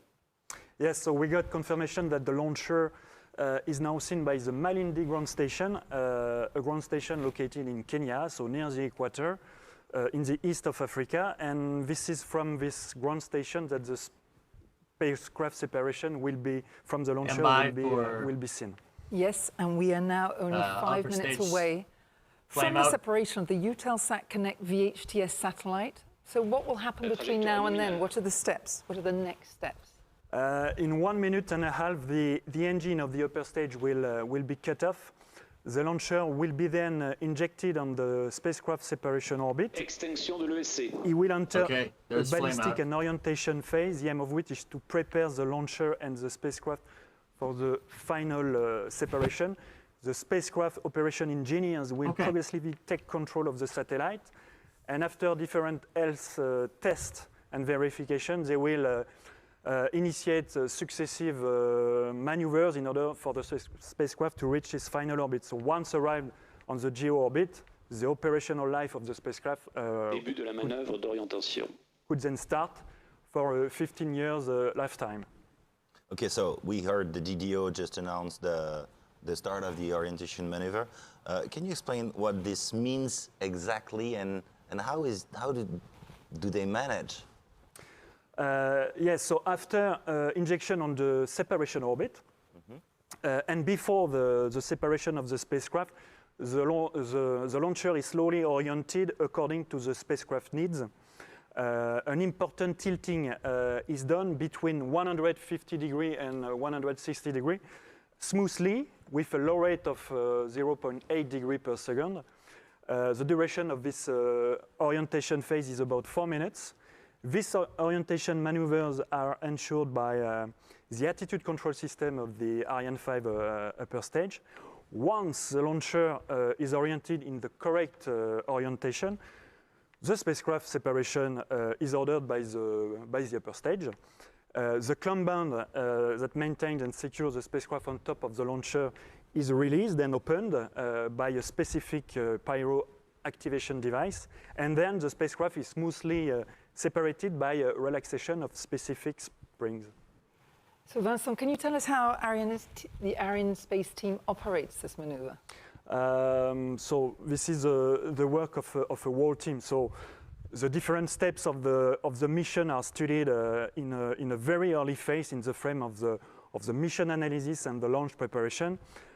Usually there are two loops in this launch preparation, so a preliminary one and a final one. Sorry guys, I'm not talking too much. I'm actually listening to this guy. This is a pretty good information. From our customers, why is the upper stage nozzle so small? That's a pretty good expansion ratio for the type of engine that the Ariane 5 has upstairs. Bill, think of something like RL10, like an RL10C, like the one that's on Atlas. That's not a big nozzle, but because it's an expander cycle, the expansion ratio on the nozzle is not very. You don't need a big one because expander cycle. For the mission. Well, we should be coming up here on satellite deploy in another couple of minutes. Approximately 28 minutes ago, Ariane 5 lifted off from Europe Spaceport in a couple of minutes. It will complete its mission. I don't think they know about our football hidden. Will then commence. They not, wait, they really haven't signed Jackson yet? Mighty, ambitious crazy to not sign that guy. Before talking about that, what news do you have from the fishbowl? We see them on the image. Everything is concentrated. So everybody looking forward to a final announcement from the range operation director. We can see on the screen. So we are in the very last seconds before the spacecraft separation, and we wait for the final announcement. And it's probably one of the key points. There we see Eva Bernecker, who is at the helm of Eutelsat. We just saw her. Séparation Eutelsat Connect VHTS. Satellite separation. Wow. Excellent. Wonderful news. Engage European We don't golf have clap. much to explain when you see people clapping, when you hear this atmosphere. Vincent, can we say it finally happened and it's a success, and now the team can relax? Can we say that?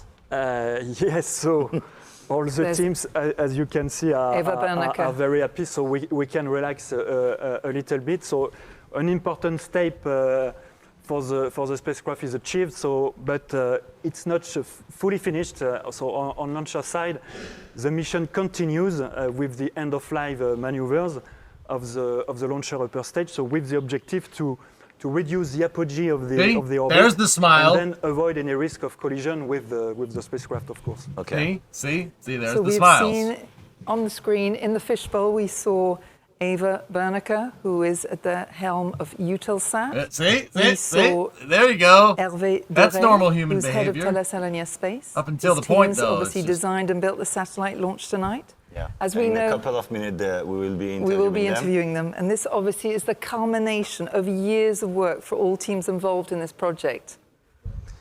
So now let's try to find Stéphane Israël, because it's always at this time. Normally we have a connection with Stéphane Israël, but if I were there, I would probably be shaking hands and exactly. And enjoying the success moment of this mission. So while we are waiting for Stéphane, yes, you know this place, Vincent, because you've been there. So those are the guests. I'm sure. That's funny. And those are the people we will have in interview in a few seconds. And now we are waiting for Stéphane Israël. He will be with us within a few seconds. Oh, Stéphane, congratulations and welcome back. Thank you. Thank you. So it's a success. You can confirm now that it's a success. We can see the big smile on your face. Yes, this is an additional success for Ariane 5 tonight.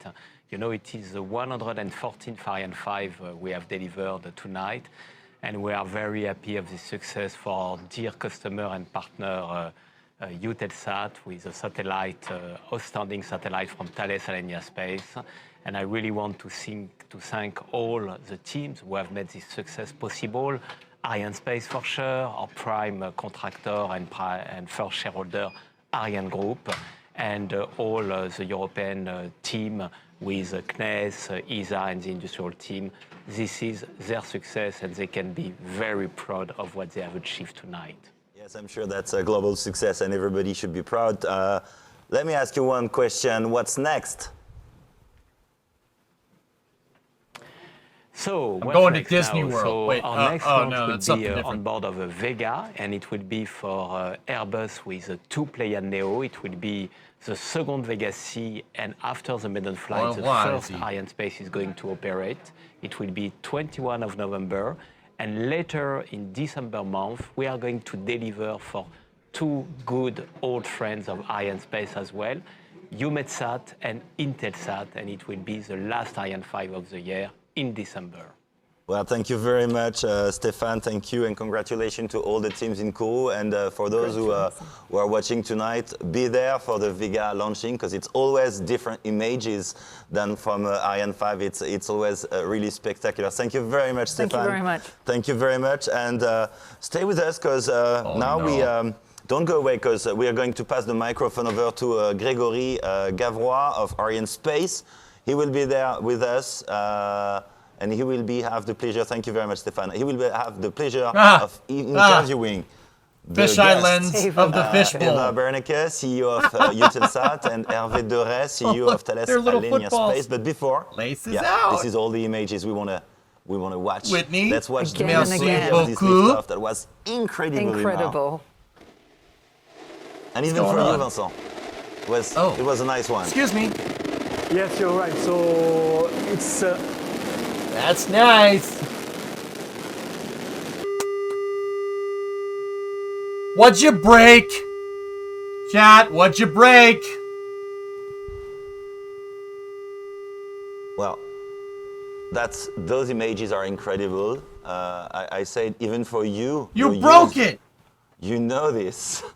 But it's always a special moment. Whitney, how are you? It's always a special moment for us. For us. I mean, to witness look at that. this. The budget ran out and I canceled it. All the lights What did flashing, you? the I did camera nothing. I was flashing. watching the rocket. You telling me I can't leave the controls for 5 seconds before you screw something up? Watching. Damn, man. Yeah. I was just looking. This is a very special time for all the teams. So it constitutes the results of several years dedicated to the preparation of the mission, and right there. so it's a real achievement. I didn't do it, Alex. It wasn't me. So it is a great satisfaction for. He was pretty much trying to get your attention. So, as Baptiste asked you, have you ever witnessed a flight from Kourou? Have you been there? Have you? Yeah. So what was it like? Whitney, thank you very much. So in the past, I participated to many launch campaigns. Mademoiselle. And I need must to go to say Kourou that one day? the most exciting moment for me, Yeah. yes, it is the Anyway, lift of let time. me Precisely get to when the Florida on a launcher, routine starts basis, its and then we'll mission. talk. So in the following minutes, there is a But Whitney, you got to come with me. I need a translator. And we can see with our own eyes the results of a lot of investment and pressure. So the investment of many work hours, yes. Okay. So let's go back to the Jupiter room and see if Gregory is ready for us. He should be ready. He should be waiting. I think I can see them all lined up. Yeah. Fisheye lens of the There we fishbowl. go. Hello, Grégory. Yes, Baptiste. Hi, everyone. Can you hear me? Yes. Hello, everyone. Hello. I'm very happy to be here. No. I'm standing with I know what that Eva Berneke, means. the CEO Stop of Eutelsat, as well as with Hervé Doré, the CEO of Thales Alenia Space. So let's start with you, Eva. So the satellite has been separated now, but the operations are not over for you, right? Discovery, this is go and throttle up. a start. Whoa, Vulcan got separation. noticed. We're still waiting to acquire it at the other end. Then we'll have some months of orbit racing. And then we'll have several months of customer testing as well before we actually start serving our final customers with this amazing spacecraft. Yes, indeed. I can imagine this is a once in a lifetime for some of your teams. And what did it represent, all this work and all these years and this achievement that we have right now? It's a big first. It's a very big first. And I think we've heard enough about Connect VHTS tonight to hear that this is trying to address a very big issue for all of Europe around the digital divide. To do that, we've launched something truly innovative together with Thales Alenia Space, which is going to be providing a tenfold times capacity to bridge that digital gap across Europe. But it's a long journey. It's a journey of a full team, some innovative engineers, and a whole lot of team. Yeah, Vulcan, it was just linked. I'll go. You want me to go with? I'll go with you. Yes, indeed. We need Whitney to go with us to Thank translate. you for being though. here with us tonight, Eva. Hervé, as we told, this is a great moment for Eutelsat, but also for you. What does it represent to have manufactured, designed such a satellite? Hugely important. This is, as a matter of fact, a decisive moment All both right, Whitney, for good night. Eutelsat Sleep well. and Thales Alenia Space. Look at what we've done. Au The revoir. most capacitive communication satellite ever built in Europe is now in space. So thanks a lot to Ariane Space for this wonderful launch. Well done, Stéphane. Well done to the teams. Thanks also to CNES and ESA, without whom this project would not have been possible. Thales Alenia Space is extremely proud to have designed and manufactured this Connect VHTS, the satellite of all superlatives, as we called it.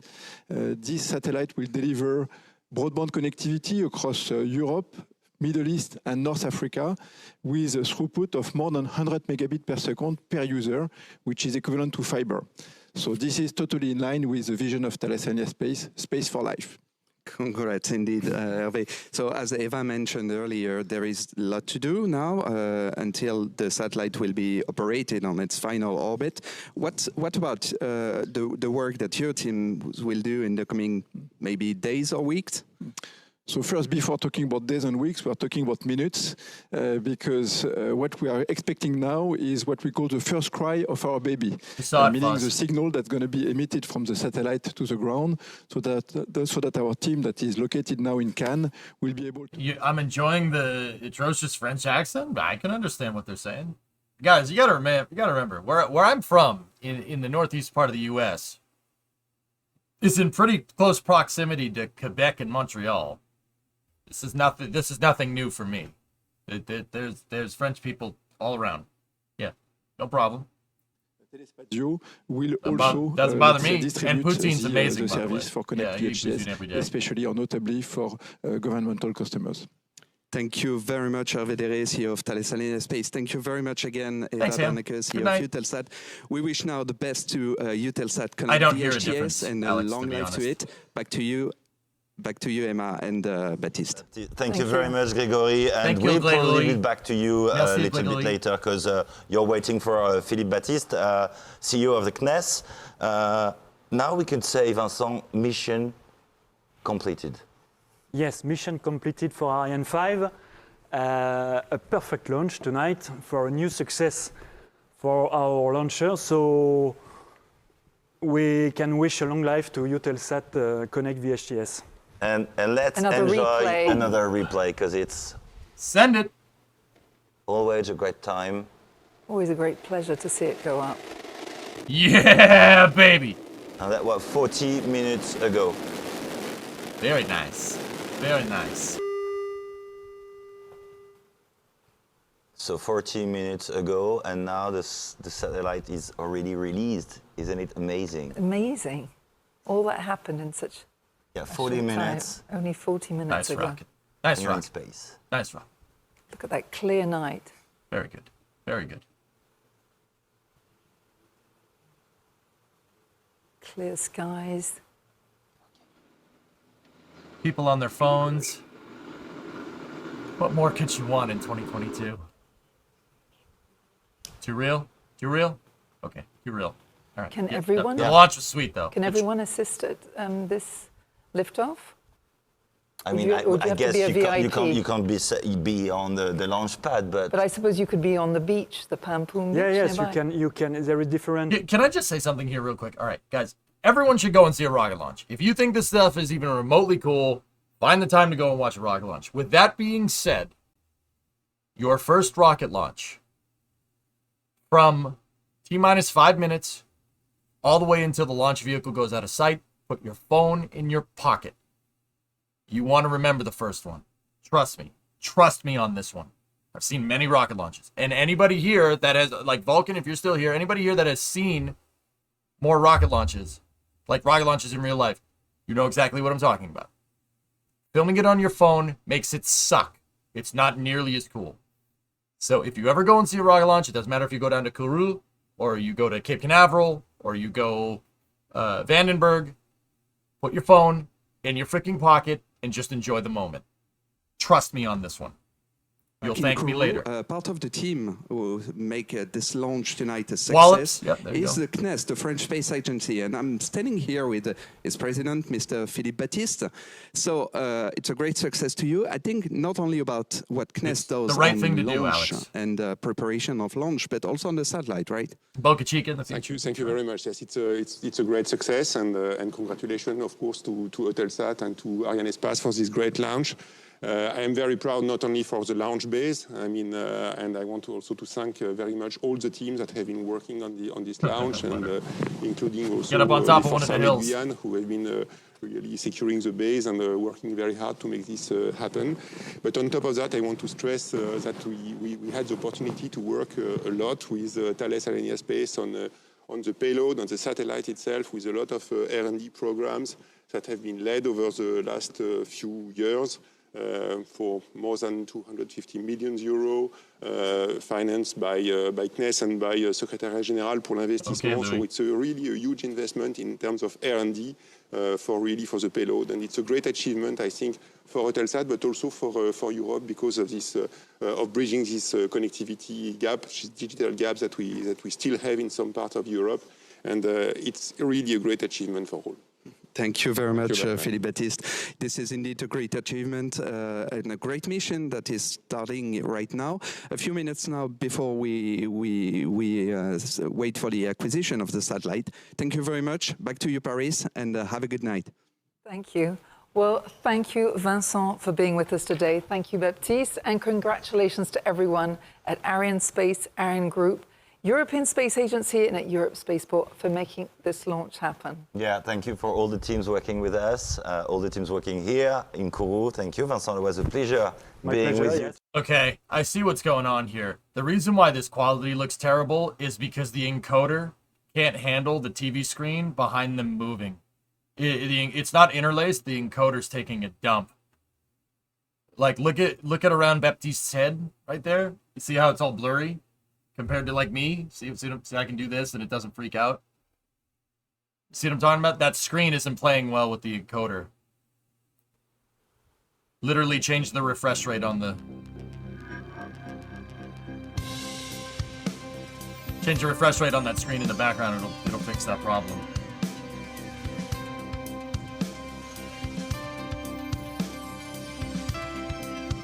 Louis, have you ever paid a bunch of money to get the lifetime experience of seeing your favorite band live and then spending the entire evening behind the phone? The last live show, Louis, that I went to was the Foo Fighters at Fenway Park, and I took like 4 or 5 pictures, and they played like a 4-hour set. So most of the time, I did not have my phone. The songs that I'm less of a fan of, that's when I took pictures.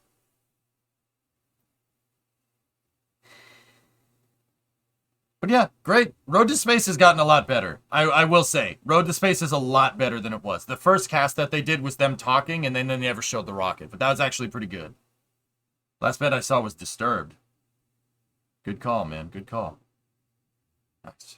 All right. Well, that was the VA258 Eutelsat Connect VHTS satellite, which is an internet satellite that Eutelsat is putting into space.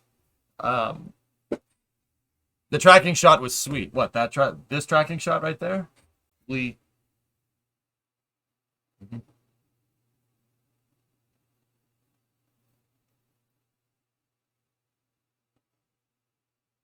Yeah, that tracking shot was good, and everyone's on their phone. See, don't do this. Do not do this.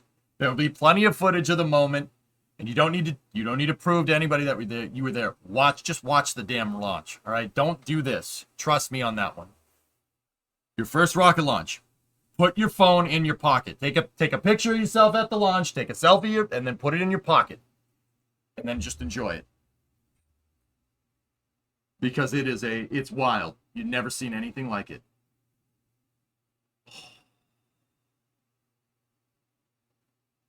Oh, that's dope. That's dope.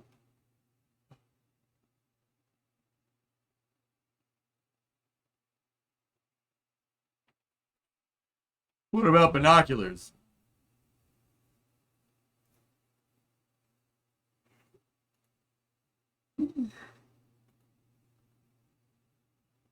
2x10? I think why would be good in there? Yes, it would look fine.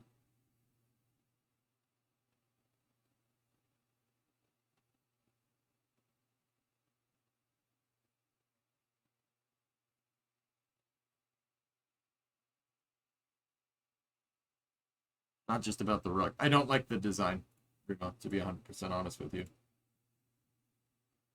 And that design is...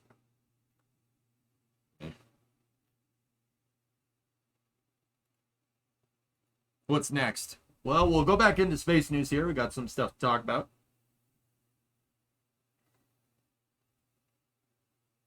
I'm telling you, man, that picture does not do it justice. Yeah, we have Pauly Shah next. Speaking of the French. Something I think we should do more events is like this, is record the crowd. It's way more interesting and personal. Yeah.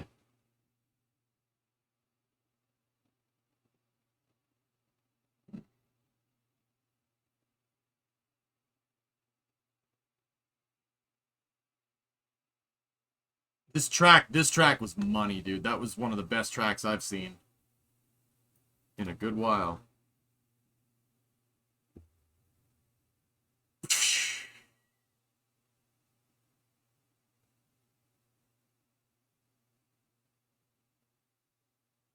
And bye-bye.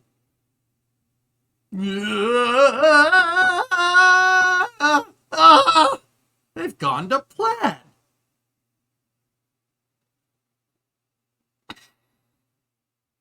That's nice. That's very nice. Very nice. Very nice.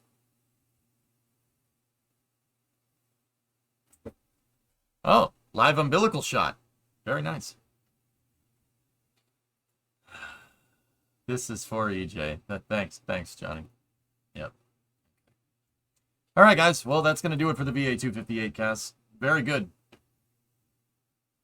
I wonder what they're spending all that engine time and fuel before lighting the solids. Aqualex, it's the same thing that the shuttle was doing. They're making sure that Vulcan engine is working correctly. Only their timing nomenclature is a little bit different than ours. They light main engine at T-0, and they ignite boosters at T+6. Yep. Can we actually rug stream, though? I don't really want to do that right now. Please.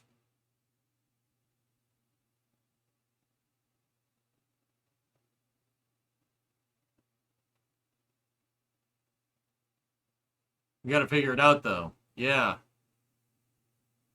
This isn't something that can wait till, like, tomorrow morning.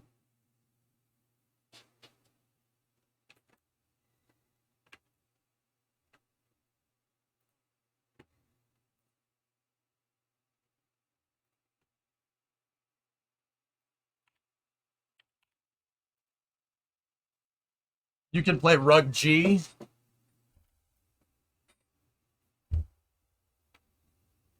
I'd rather escape from Rug off.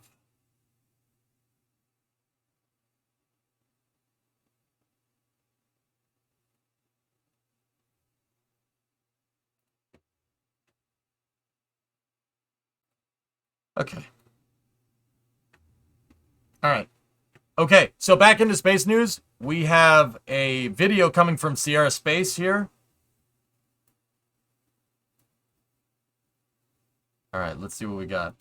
I often tell about my dad and I looking up to the stars at night in our home in Missouri. Beautiful night sky. You can see the Milky Way, and you automatically dream of going up there. You can't help but dream about that. Something happened inside of me when the space shuttle went away. It was a really sad feeling. You may have thought originally that it was going to be the end, but it was just the end of a chapter, and that the next chapter is just beginning. This runway has been quiet too long. The last active mission to land here was in July of 2011. It's time to bring it back to life. The X-37 has landed there multiple times. With the Dream Chaser program. To know that once again we'll be out there with our eyes in the sky, waiting for sonic booms, trying to pick that vehicle out of the sky as it comes in at a steep angle of attack, where we'll feather just before touchdown. It's pretty exciting to think about. I feel like sometimes it is still so crazy to me to think that we're doing it. I get chills just thinking about it. The moment that says, hey, we did this. That's going to be a historic event, something that I think as a nation, we really should take pride in. For 5 years, the Sierra Space team has been diligently designing, building, and testing America's next-generation space plane for NASA. Dream Chaser is 9 meters long. It can carry cargo to and from low Earth orbit, as well as support at least 6 astronauts, then safely land on a runway. I'm sorry, I didn't mean to pause. What did she say? Dream Chaser is 9 meters long. It can carry cargo to and from low Earth orbit, as well as support at least 6 astronauts, then safely land on a runway. Yeah. It's an incredible design. It's extremely compact. It's about a quarter of the size of the space shuttle. The Dream Chaser is being designed. It could rendezvous with any space station and then fly back to a runway landing. It's just incredible how much of a leap forward in technology it is compared to what the shuttle was. Dream Chaser was selected by NASA to provide cargo delivery, return, and disposal service for the International Space Station.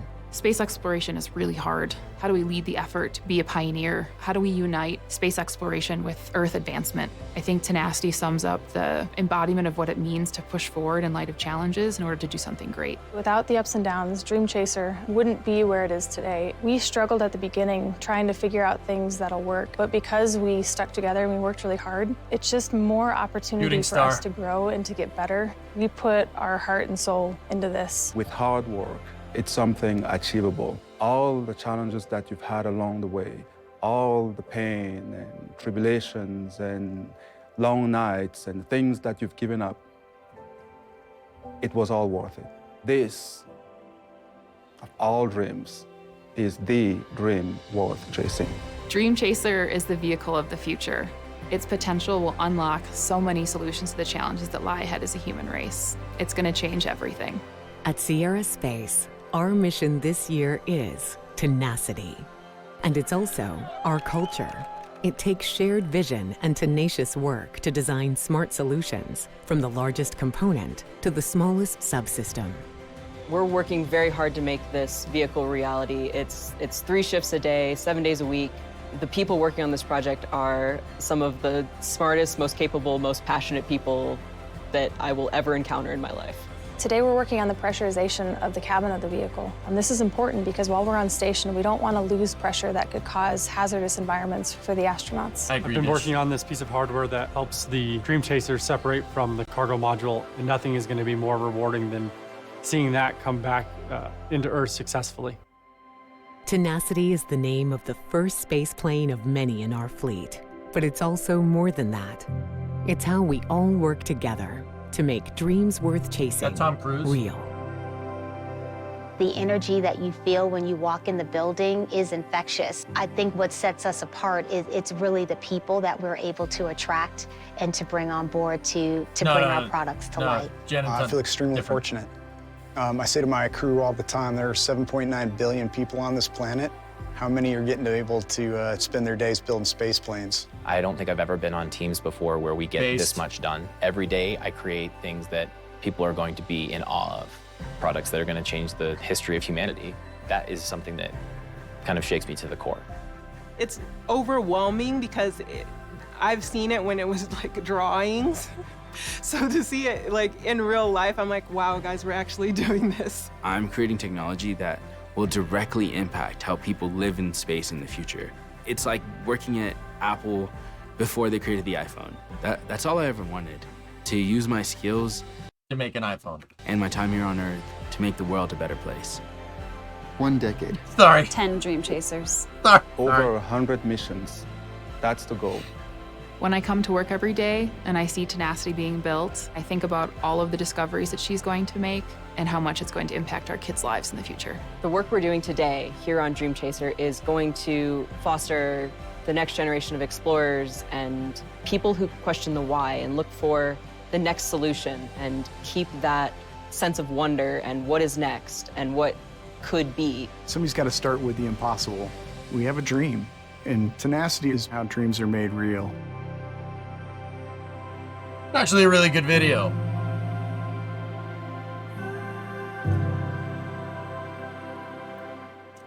a good video, man. Pretty sweet. Pretty good production value. Really good. That's a very shallow analogy. Yeah, it's because you're used to mine, Riv. I've spoiled you. Pretty cool.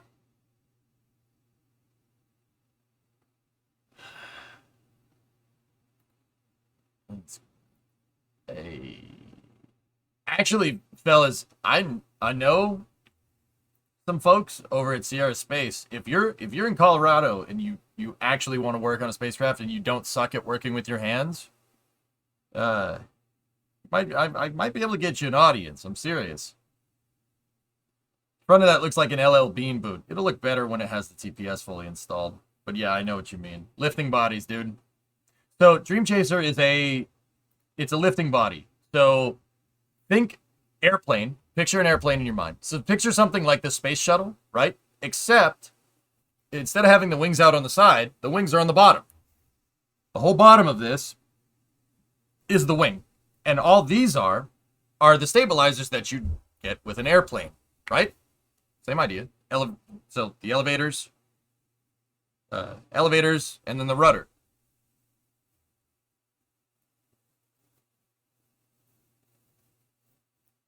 It's Denver, Katra, yeah. Yeah, that's what it's going to look like when it's done, fellas. Yeah, it's using all shuttle-derived stuff, the tiles and stuff. Pretty sweet.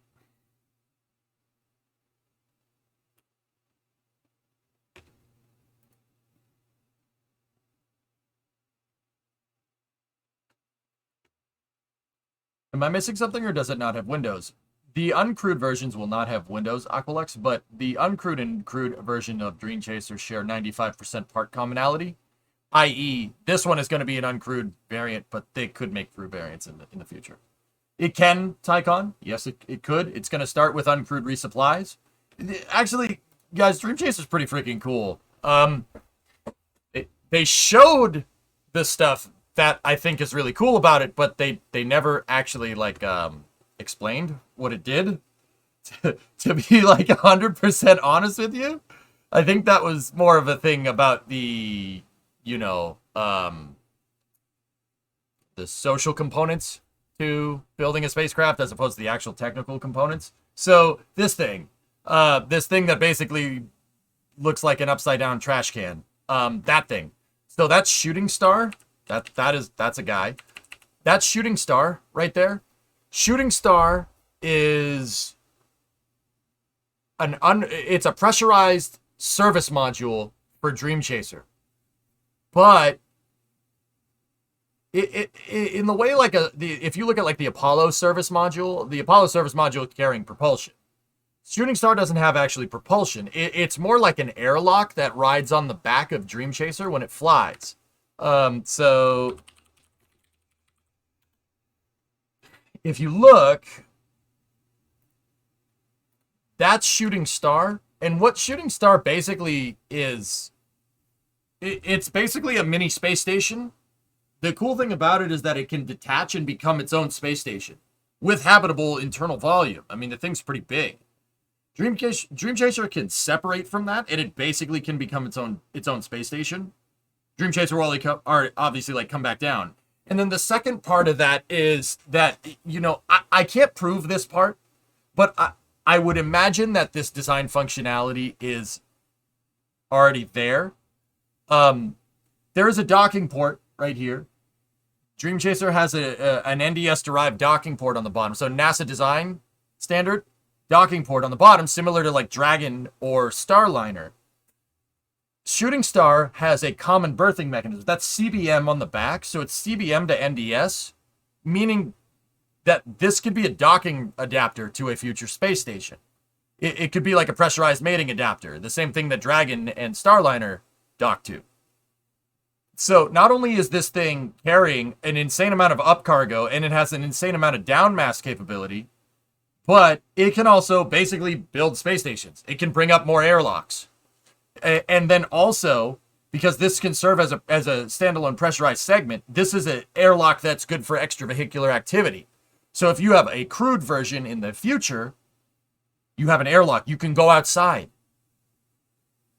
You can depress this, right? And then you can go outside. You can EVA. Actually, really freaking cool capability right there. They proposed it for gateway resupply. Now, don't get me wrong. I don't know. I have not confirmed airlock, and I haven't confirmed docking adapter, but it would not be that much of a change in design to be able to accommodate that additional functionality. They have to, like, you'd almost be stupid to not do that, but I'm pretty dang sure that that's what they're going to do. I know for sure from people that work at Sierra Space that Shooting Star can function by itself. It can be its own satellite, and Dream Chaser can go up and come back down and dock to it if it needs to. That thing can be its own space station. I know that at the very least. There are 6 engines around the CBM for main propulsion. Yep. That's pretty freaking cool. How does Dream Chaser maneuver in orbit? RCS, just like Dragon. Yep. Like what Rocket Guy says. Yep. And that's the stuff they showed they showed it. There it is, right there. That is a little mini space station that Dream Chaser can attach and detach from. That is an insanely cool capability. And it's got its own thrusters. That is insanely cool. That's really, really awesome capability. It could be a docking ring. It could be a space station. It could be an airlock module. You could do anything with that. That's a really interesting addition to it. Interesting thought that the launch force that will be going through that docking port. Yeah, it's basically a pressurized payload attachment fitting core. That's, for the most part, what it is.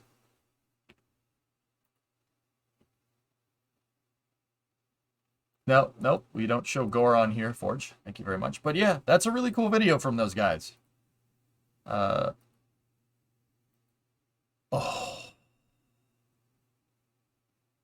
Oh, that's freaking sweet, dude.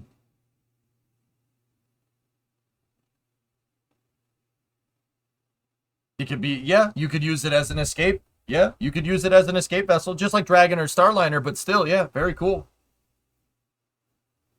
And that is pretty much the first time I've ever heard anyone say the crew complement that could fly on this thing. That's the first time I've heard Sierra even ever talk about it. They confirmed in this video 6 people. It can carry 6 crew into space, which is absurd. That is a lot. I mean, that's more than Dragon and Starliner. Now, keep in mind, that's an out-of-the-box capability. Dragon and Starliner could probably accommodate more. I think it could do up to 7 for either one of those, but right now, the contract states that it's 4. Dream Chaser could theoretically move 6, though. But also, 6 is more than 4. That's pretty sweet. Hey, Natch, what's going on?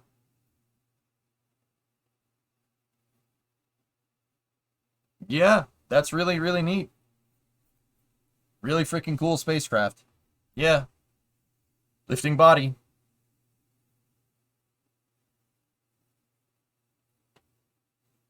If I recall correctly, the 10-flight constraint was due to the thermal protection system needing refurbishment. Rocket, do we know what type of tiles we have on this thing?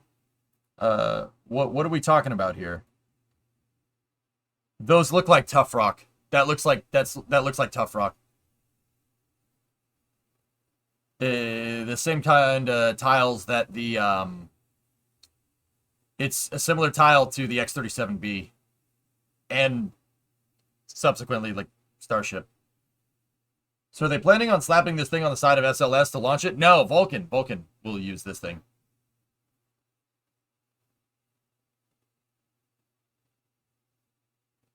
Four plus snacks. Snacks are important. You can bring lots of snacks with this thing.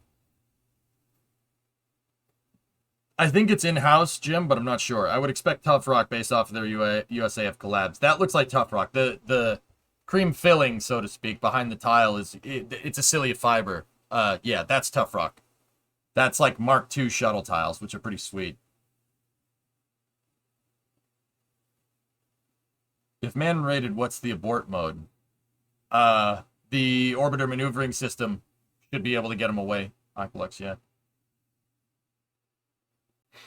Crew variant was talked about with NASA. The problem mainly is making a launch escape system and certifying it. So for now, the plan is to use Crew Dream Chaser in the commercial low Earth orbit space stations for the next 10 years, for the next 8 years. There you go. That's good. Thermal protection system tiles or tiles. Dream Chaser is probably 2,000. Dream Chaser will The tiles on Dream Chaser utilize a room temperature vulcanization silicone to keep the tiles bonded to the vehicle at all times. Oh, they permatext them. They RTV the damn panels on there. They're using Permatex. Oh, okay. Permatex is something that you use as a gasket sealer in like car engines all the time, and it smells horrible. It smells like glue mixed with diarrhea. True story. I have actually a tube of it in the shop. It's just packed up. Each of the tiles is tested by a mechanism that pulls on each one, having to avoid the issues of tiles falling off, which happened on the shuttle. When workers first tried to ferry Columbia to the Space Center in 1979, in the back of 747, hundreds of tiles tore free. Yep, that's exactly what happened.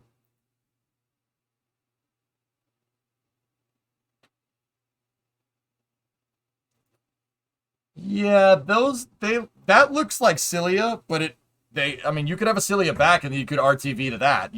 I mean, room temperature vulcanization, RTV silicone is not any. I mean, that's actually a good off-the-shelf application if that's what it does. It's pretty sweet. But yeah, great video. We saw some really awesome shots. That's the integration bracket right there for Dream Chaser.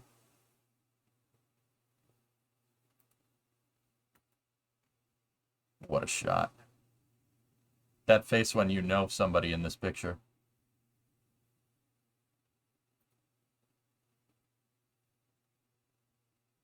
One of those could be viewers. You have no idea. Maybe, maybe not.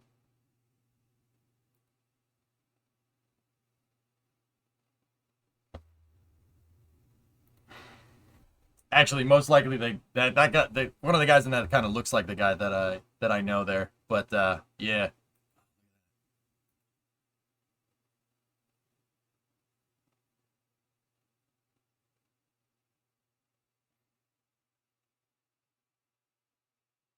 People having fun building spaceships.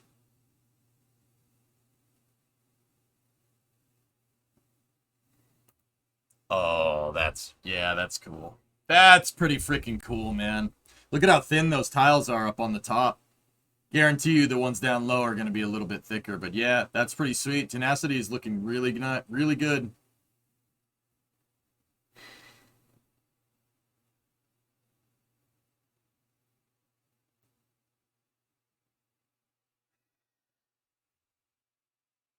Oh, there you go, Forge. Eat.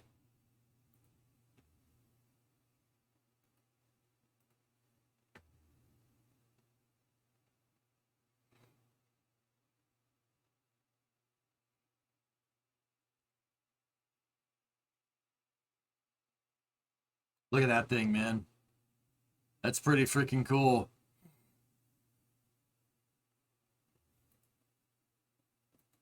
Yeah, see? Big habitable volume. That's unbelievable. That's just inside a Dream Chaser. That, like, so it's not including Shooting Star. This is looking from the back in, so the front is up there. That's where the glass would be if there was people on board.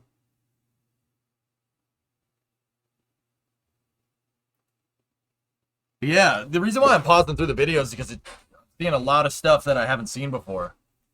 They're showing a lot of pictures of this thing from angles that we haven't seen. Oh, also, see all this stuff? Sensors. Remember with SLS we're talking about DFI sensors?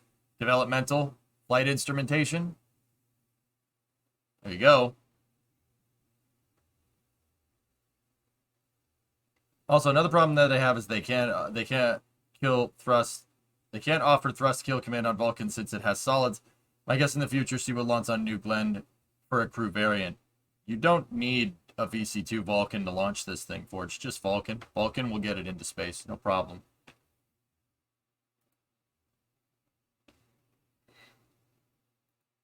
Yeah, Thomas. Indeed. Attached with tape for now. Yeah, there's Shooting Star. CBM right there. That's a passive CBM or PCBM right there.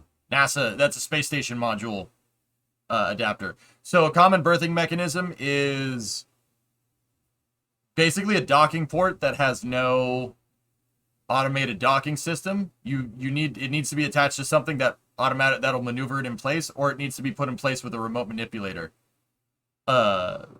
So basically the RMS will move a CBM into place. You can see these pedals on the sides. Those will guide the CBMs into place, so the arm will move it, and it'll move into place, and then they'll lock it down. That's why it's called a berthing mechanism.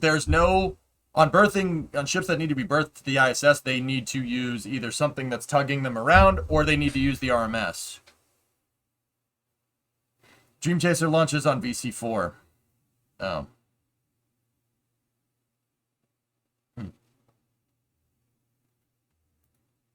That's actually pretty sweet.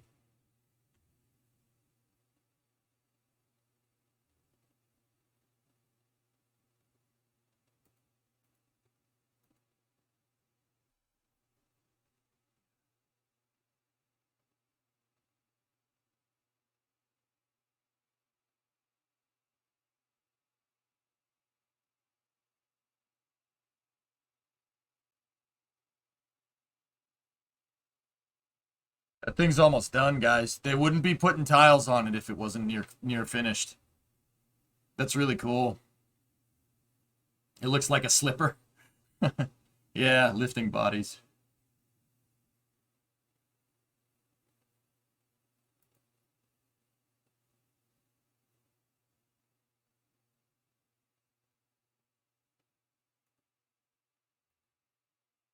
Yeah, look, Shooting Star being used as a docking ring to an expandable HAB module.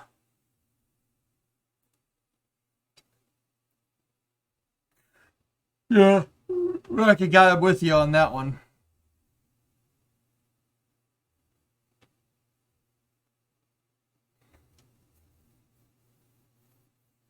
Considering they're going to strap this to a Vulcan rocket, do you think it's feasible that at some point we'll have a craft that can take off like a plane and achieve orbit on its own? Yeah. Wolfric? Yeah, sure. Why not? Looks like a shoe, like most Econo boxes.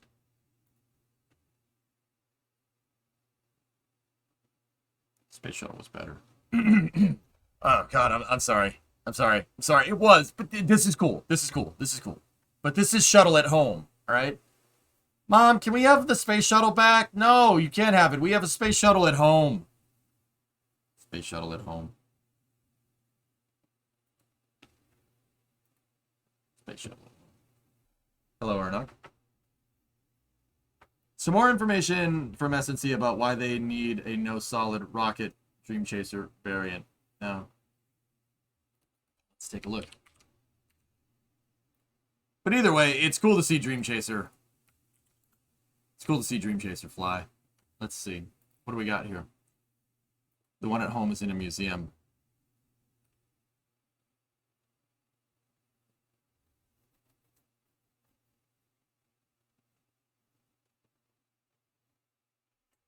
It depends on what you're attaching, Aqualex. Maybe they'll launch that expandable module into space and use Shooting Star as a power and propulsion element. And then you dock another Shooting Star butt end to butt end with a Dream Chaser, and then you have your adapters. So that's launched inside of a fairing. Yeah, Mashdom, it will launch with no people on it. Let me see. The Atlas 4 2 launch vehicle's rapid and complete thrust termination capability in abort situation due to its all-liquid propellant design. The aerodynamics of Atlas Dream Chaser combination have been analyzed with computational fluid dynamics as illustrated in Figure 12. At a range of vehicle separations and flight conditions, these CFD cases include a detailed model of the Dream Chaser main propulsion system, which is used for aborts as well as the nominal mission. SNC and ULA have worked together to tailor the nominal ascent trajectory to maximize the Dream Chaser's escape capability, in particular by carefully managing the dynamic pressure. Results for the aerodynamic forces and the thrust versus time characteristics of both vehicles are combined in a dynamic simulation, given the net separation, distance versus time. Pressure coefficient of the binds. Yep. CFD simulation of Dream Chaser escape from an Atlas launch vehicle. Interesting.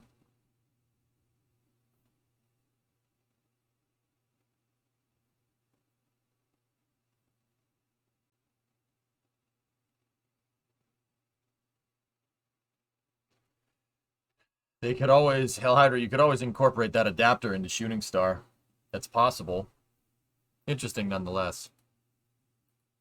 Cool. Great video from Sierra, though. That's really awesome. I'm really happy that they're hyping up Dream Chaser. It's been a while.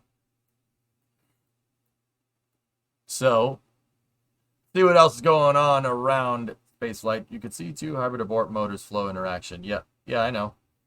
All right, so this next one is coming from Blue Origin. Blue Origin has a new window for NS-23. It opens on Monday, September 12th at 8:30 a.m. Central Time. So that's 9:30 in the morning on my day off.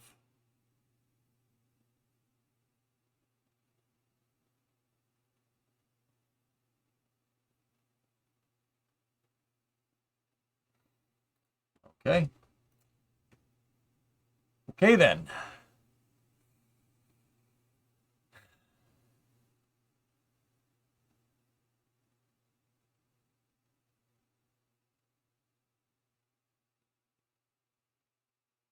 Okay. Next news. SpaceX vessel Doug returned from the Starlink 420 mission this morning with 2 fairing halves. It's coming from Gav. What's Gav showing?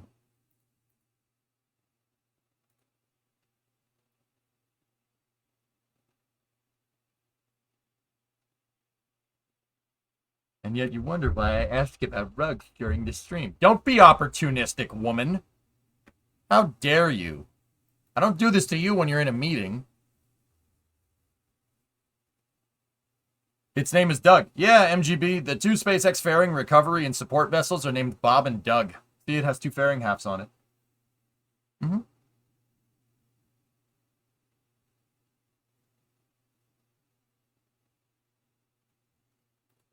And then the Dragon vessels, the Dragon tender, the Dragon recovery and tender vessels are Megan and Shannon. Yeah, Go Searcher and Go Navigator.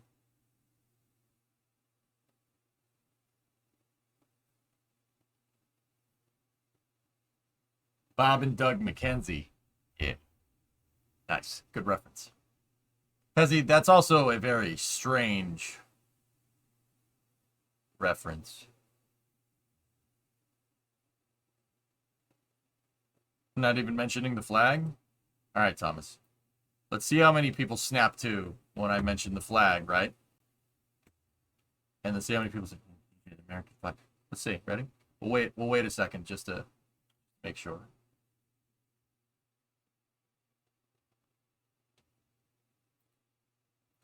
Okay. Doug returned to port today with 2 fairing halves from the Starlink 420 mission, and it was flying the Stars and Stripes off the back. It's pretty awesome. I like that. America. It's pretty sweet. Come to think of it, I do like to brag, and I'm mighty proud of that ragged old flag.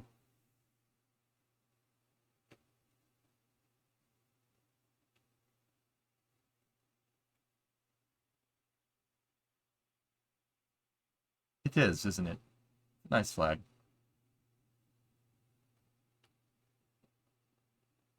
Porter's like, hey, I've been there. Pretty sweet. Stars into the wind. Should be. As God intended. I mean, it is going into the wind. That's okay. Anyway, I do like that they recover they recover the fairings instead of throwing them away. Yep. Stars don't run. That's right. Yeah, okay. Cowboy. Yeah, okay. Sweet. Yeah, Forge, I'm a fan. I'm a pretty big fan. Here. Okay. This is footage coming from Justin Swartz here, who covered who's covering a Falcon transport. So Booster 9 1077 finally departed SpaceX McGregor before dawn this morning, heading to NASA Kennedy for Crew 5. Hello. You think that truck driver makes a lot of money?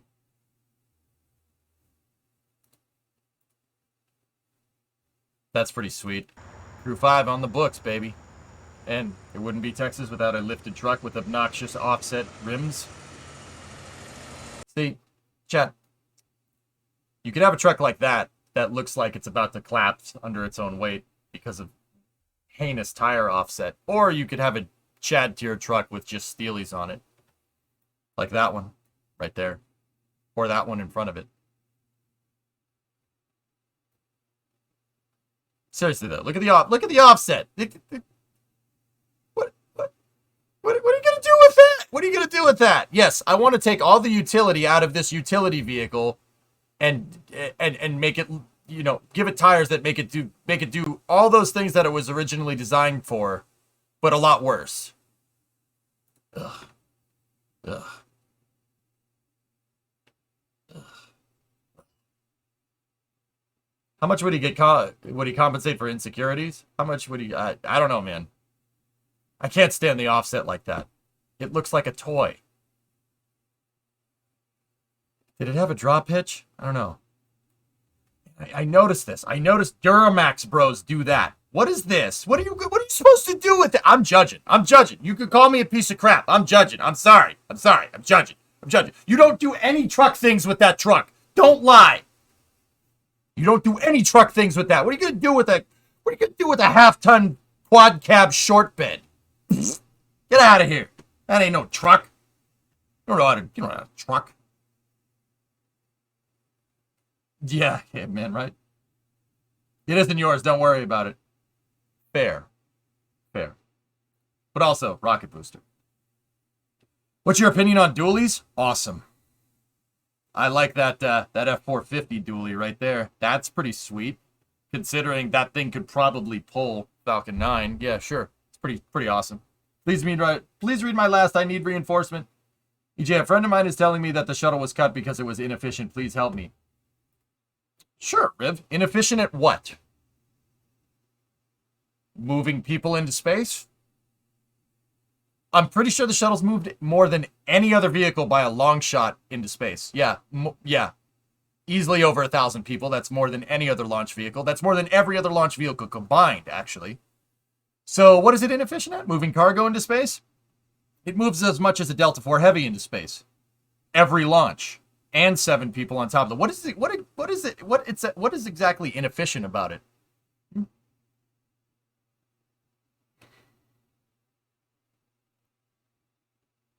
Let's hope it doesn't hit a barge. Yeah, right. You wouldn't say that if it was a Ford. Actually, Mutter, I don't like Brodozer offset like that. It pisses me off. It's really annoying. It doesn't look good. It doesn't make the truck look cool. It makes it look stupid. And it's literally worse at what it does. With me, guys, the reason why I like trucks so much isn't some crazy compensation problem. I like trucks because trucks do work. I like my utility vehicle to actually do utility things. For instance, Tough Enough. I used it to build this office. It moved all the materials that I needed to make this office. All the lumber, all the drywall, all the insulation, all of the stupid drop ceiling that I now have. All of it. I used a single cab, long bed, utility vehicle to build it.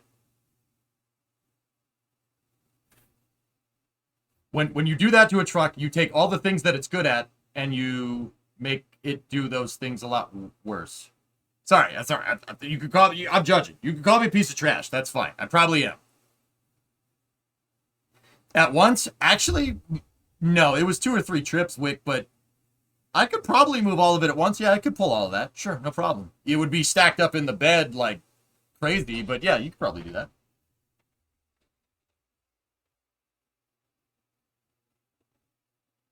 Yeah, God, yeah, you wouldn't be able to run that much offset in this state. You'd have to get fender flares to do it. Yeah, you can't have open tread. But it's Texas, they don't care. But also, it looks broken. It looks broken. See that over there? I like that. If I had a choice between that and that, I'd take this. The Super Duty dually right there. Even if it was a Chevy, I'd still take the Chevy dually over that. Anyway. Enough ranting about trucks. So, Creeper, you linked this last thing. What do we got here? So you must love the EV Lightning then. It uses battery to power your entire work site. Oh yeah, no, Hayes, I have no problem with the Lightning. I don't care if it's electric. It's all about application. For a quarter ton or for a half ton truck application, yeah. Oh, dude, that thing is sweet. Yeah, I like the Lightnings. Very cool. Yeah, Ford also uses a segmented battery pack, so the battery actually lasts longer. Yeah, smart. Very smart. I want the K-Whopper that's hauling the rocket. Yeah, yeah. I'm with you. Rug. Okay. 2 miles later. Oh, don't do that to me.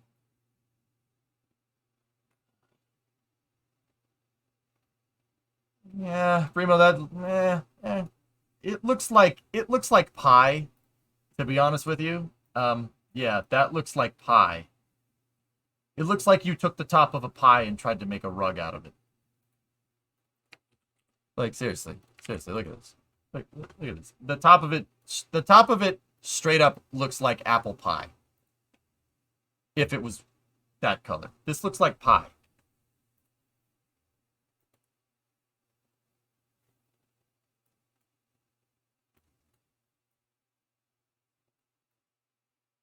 Yeah, Farm. See, you get it. EJ anti-pie confirmed. No, I don't want to look at my rug and get hungry.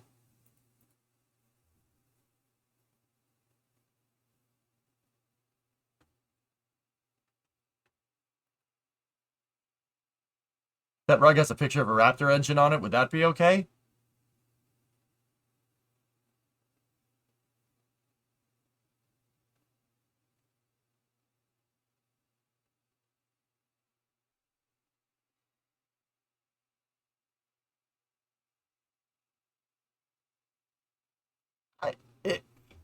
I mean, I'm not going to say that I wouldn't like that, GG, but also at the same time, dude, I don't need my house to, you know,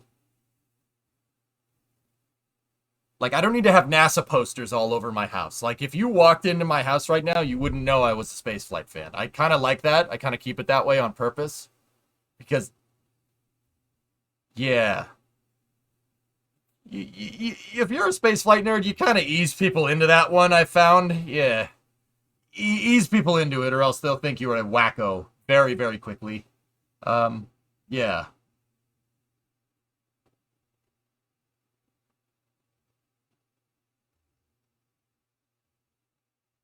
You like your house boring. Well, Wisp, see, the beauty of this is that I don't need to choose. The garage, though. The garage. Let me tell you something. Could we tell if we walked into your office? Yes. Yes, you could. Yes. Yes, you could. Now, WD-40, that's cool. Your James Webb replica is actually really cool. So, that's fine. Yeah.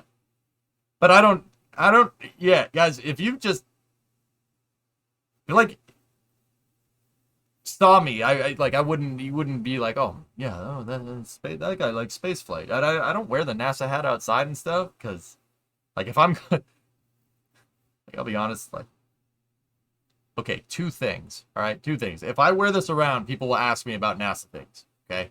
Be like, oh, dude, nice NASA hat. Did you see the moon rocket? Like, that's already happened, okay? Second part of that, I have no filter when it comes to spaceflight. I literally get paid to talk about NASA things all day. So I will either do 2 things based off of that second one. I will either A, warn people, don't do it. I don't want to talk about space. If I talk about space, you won't get me to shut up. Or the second part of that is I'll forget to do that and just talk somebody's ear off about space to the point where it gets awkward and uncomfortable. So yeah, we don't need to tell people I'm a spaceflight fan. We don't need to do that. We don't need to do that. So you're saying the house is all Brimo and your opinion is not needed or required. Well, Fuzz, there's that whole art school thing that I did, so Brimo always seeks my judgment. Please browse rugs, relieve you of your pain. I will do this off stream, woman. I will do it off stream. Yeah, anyway. I want to get into the PDF about the human landing system, but we will get a brief moment of comic relief here. What's up?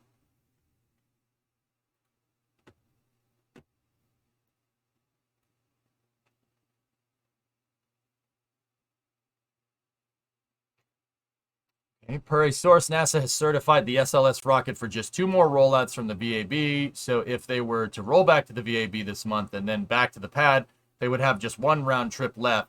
So that's kind of a serious constraint on this hardware. Yeah, but Mike Seraphin literally said the opposite of that in the press interview. Yeah. Yeah, that's not right. That's incorrect. Mike Seraphin, the SLS program manager, said in a press that they have like 4 or 5 rollbacks.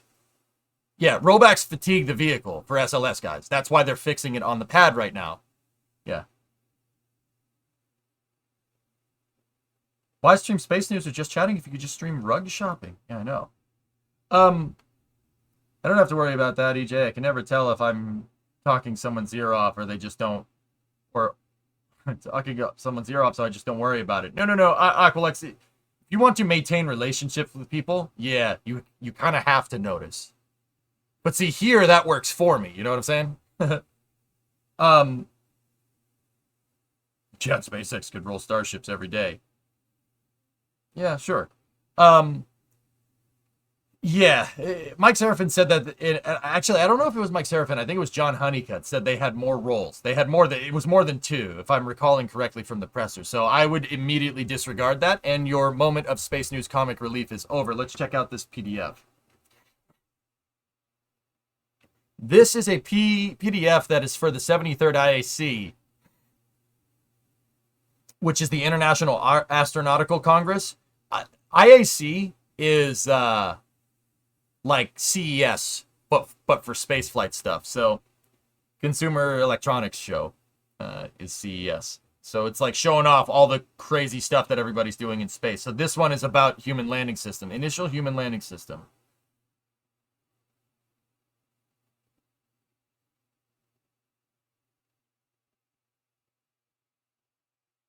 Yeah, but Aqualex, you got to remember, what I do here is I'm not trying to weed out people who don't care about space. I'm trying to get people to like space. Fundamental operative difference. Most people don't care about space. But my goal with what I do is trying to fix that. Like this conversation we're having right now, we've delved into the useless semantics part of the conversation. Page 2, right side above Starship. Okay. Oh.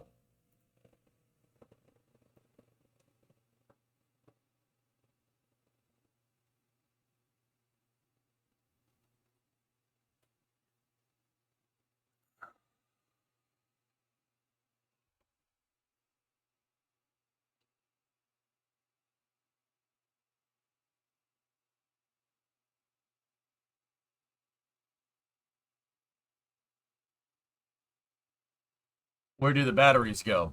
Ah. Nice. All right. The agency's Space Launch System rocket will launch 4 astronauts aboard Orion for their multi-day journey to lunar orbit. There, 2 crew members will transfer to Starship HLS, human landing system, for the final leg of their journey to the surface of the moon. After approximately a week exploring the surface, they will board HLS. They will board the HLS Starship for the short trip back to orbit, where they will return to Orion and their colleagues before heading back to Earth. The firm fixed price milestone-based contract total award is $2.89 billion.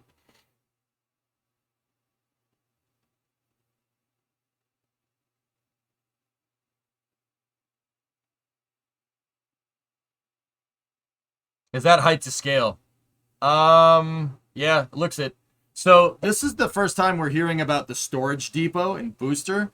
It has been redacted in PDFs in the past. So this thing is basically just a big fuel tank, and that fuel tank will refuel HLS up in space, and they'll just keep launching starships to replenish the fuel booster. The fuel depot. The Starship Depot, man. It's pretty crazy.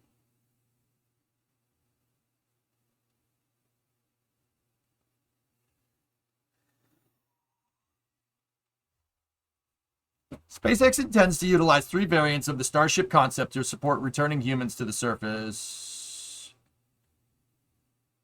of the moon in the Artemis 3 mission. All 3 variants, Figure 2, will be boosted into orbit by a Super Heavy booster first stage, which is 9 meters in diameter, 70 meters long, and has 33 Raptor engines.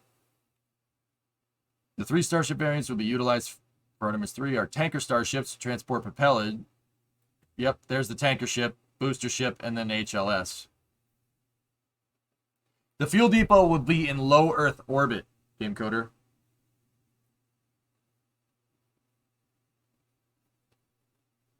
ISS now has a second meeting. I'm getting to it, Creeper. Hold your horses.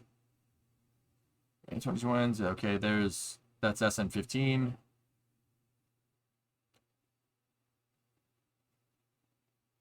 Where is the ISS part that you want me to see? I'm interested. Yeah, orbital gas station with Starship. Yep, just a big fuel tank. So all maintenance on HLS will be done in lunar orbit, theoretically. If they decide to reuse 1-0, yeah. Right above the picture of Starship. There's 3 pictures of Starship here.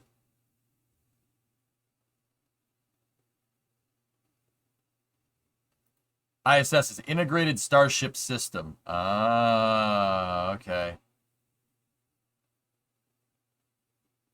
First orbital flight of the Integrated Starship System, spacecraft plus booster, which will come in the next year.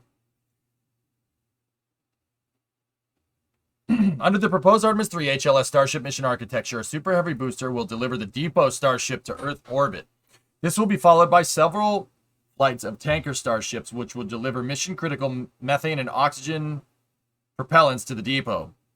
Once a sufficient load of propellant has been delivered to the depot, the Super Heavy booster will carry HLS into orbit. The 9-meter diameter, 50-meter long HLS will rendezvous with the orbiting depot and take on the propellants required to execute the lunar landing mission. Once fully loaded, HLS, powered by 6 SpaceX Raptor engines, will perform translunar injection and begin its journey to the predefined near rectilinear halo orbit, where it will complete vehicle systems checkouts and loiter waiting for the Orion spacecraft, which will carry 4 crew members and be launched on the Space Launch System, Orion will dock with Starship and the 2 crew members will transfer into the vehicle.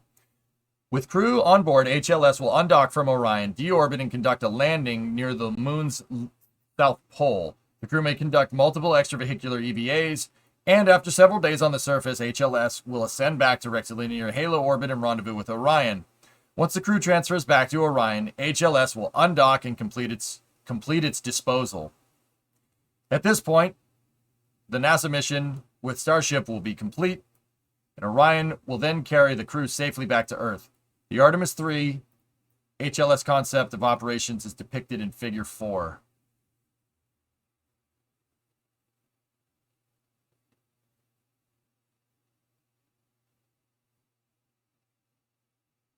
Imagine launching that thing as a dry workshop like with Space Lab.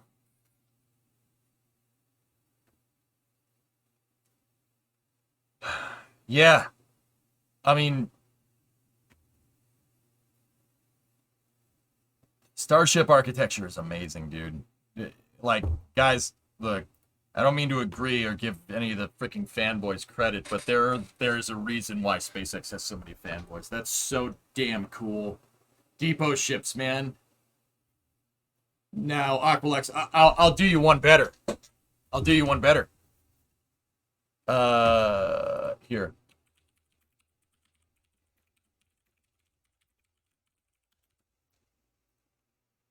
So if it was me, I would come up with an integrated trust system, okay, with Starship. An integrated trust system. You know where I'm taking this. Then launch a bunch of depot starships. You know where I'm taking this. And then dock them to the trust segment. And make a gigantic honking fuel depot. And then you could take one of those depot starships and make it into a dry workshop if you really want to. You don't even need to launch it with propellant inside. Or just keep docking starships to it, and starships can do long duration stays on orbit because Starship is designed for deep space habitation, so it can stay up there for long periods of time. It's not like it's going to be governed by fuel cells. It's definitely going to have solar panels on it. So there was a NASA concept that wanted to do that with external tanks, which is why I said you know where I'm going with this. Like that. They wanted to take external tanks and make prop depots in space. Because a lot of people don't know is that if the shuttle was carrying no payload, it could put the external tank into a stable orbit. And then not a lot of people know about NASA's proposed aft cargo carrier.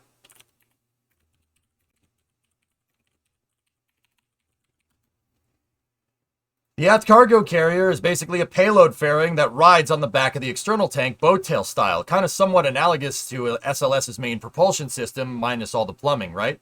Space shuttle could take that into space, and on the back here, you could have an airlock or a power and propulsion element with solar panels. Like that.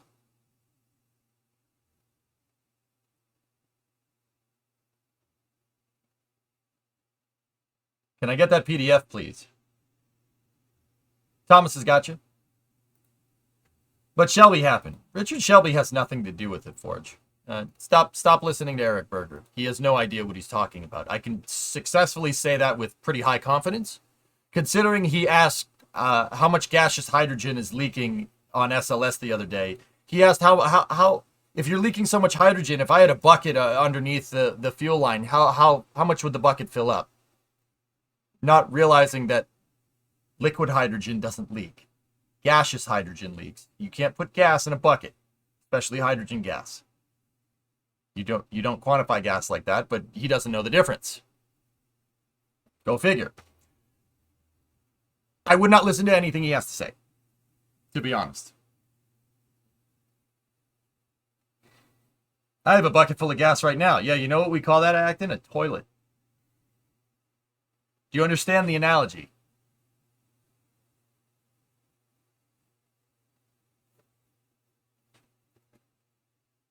Anyway, so guys, it's not that they were opposed to depot. If you really want to know, Forge, it's not that anybody from Congress was opposed to making depots. What they were opposed to is getting rid of super heavy lift capability in favor of a commercial provider that might be able to give you heavy lift capability in the future.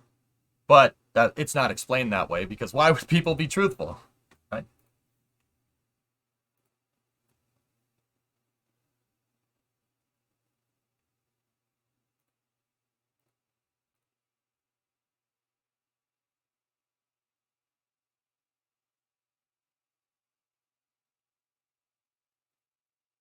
Then can you listen to the goblin behind Vulcan? Yeah, Boeing tried to get George Sowers fired because he wanted to make a fuel depot in space using Vulcan. You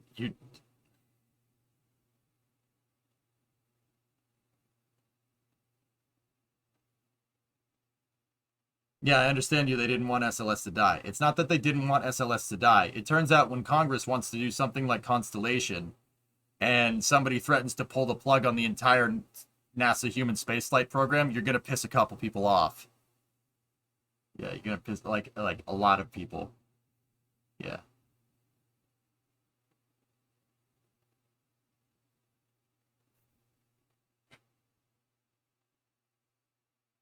Yeah, hired. Yeah. That's, guys, once again, I'll reiterate. Look, we have a hybrid system like this, and that's not bad, okay? But everybody harps on SLS for being designed by committee. It was designed by Congress. Do you know why it was designed by Congress? It was designed by Congress because before that, before SLS was a thing, we had Constellation.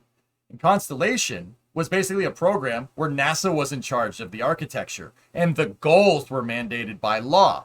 But somebody tried to pull the plug on that in the name of commercialization, and Congress freaked out, and they designed it by committee to make sure that it didn't get canceled. Because why would we surrender our national spaceflight capability to commercial providers? Why would we do that? That doesn't make any sense. But nobody ever says that. Nobody ever says that. They don't tell you that part, because then they sound stupid. Done. We don't need to talk about it anymore. I've talked about this. I rant about this almost every day. There's no need to do that no more.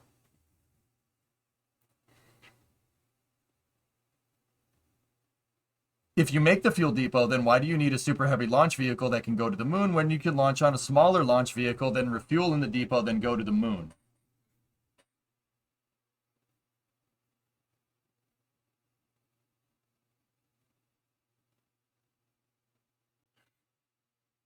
Are you actually asking, or is this a rhetorical question? I mean, if you want the answer, mission complexity, obviously. Going to the moon is hard enough. Going to the moon is very difficult. That's really, really tough, even for NASA. Yeah, Radidex. Yeah, I'm not saying it was an okay thing, but it turns out when you go meddling in a system that you don't understand, you're going to piss a lot of people off. Funny how that works. If Starship is designed for long-term spaceflight, could they not skip the middleman Orion and use HLS for transport and landing as well? Starship isn't human-rated, Mile. But NASA wouldn't bet on a heat shield that hasn't been proven. Orion's heat shield is proven with the EFT-1 test, and it will be certified with the Artemis 1 test.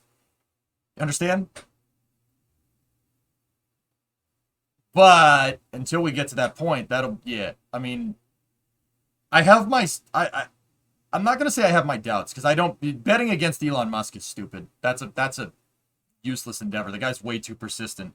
I have my doubts about a tile-based protection system coming back from on a TEI insertion trajectory to the atmosphere. So, long story short, Starship returning from the moon.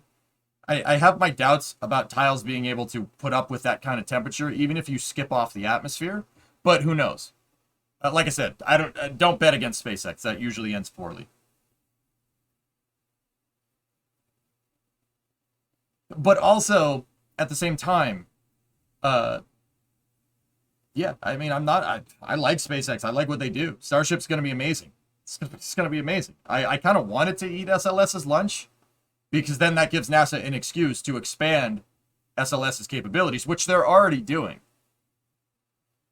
Any speculation on Ship 26 having no tiles? They want to get Starlink off the ground, Foz. You remember Mike Sievert, the CEO of T-Mobile, promised service for T-Mobile operations with Starlink V2 satellites by next year. They need to get Starlink V2 up into space, and that needs to add additional finance. It adds additional revenue for Starship so they can rapidly prototype and iterate on Starship launches. That's the short story. So Forge, if you want me to explain why they didn't want a depot, because look, okay, if you're going to go to Mars, a depot makes sense. But the problem is, we're not just going to send somebody to Mars willy-nilly. That's a really stupid idea. The risk is way too high. Like, this isn't even like, come on, we need that can-do attitude, which I very much believe in. Sending somebody to Mars on an unproven tech is just really stupid. You're asking for somebody to get killed. So, the reason why they were so adverse to a depot for the longest time is because it makes sense to start where Apollo left off. You start with what you know. That's something that NASA is very good at. Start with something that you know. Make a rocket that's analogous in function to the Saturn V. That's why they wanted Ares 5 and Ares 1. To reduce mission complexity. A depot refueling, that's unproven technology. You're not going to put human space, you're not going to put your entire lunar program hinging on a technology that really isn't proven. Especially when you have technology and you have a pathway to the surface of the moon that exists, that has existed in the past. Right? They wanted that architecture. They wanted constellation. That's why they were so opposed to it. Because you trying to prove a refueling technology is not something that you want to work on right now. Now, that doesn't mean that they wouldn't be adverse to it in the future. Meaning that where Apollo closed the book, right, of human spaceflight beyond low Earth orbit in 1972, we need to open back up to that page and start writing from there. And we might even need to go back a couple of chapters, right, and relearn and kind of pick up where we left off. It's been 50 years after a while. I mean, it's been 50 years after all, right? It's been a little while. That's what I'm trying to say. So they wanted more Apollo-esque architecture, but by minimizing risk, they wanted Ares 1 and Ares 5. That way you get much more throw out to the moon in one shot. So when they threatened to pull the entire plug on that, they said, no, we don't want to do refueling right now because that's not a good idea, because that's not going to get us anywhere.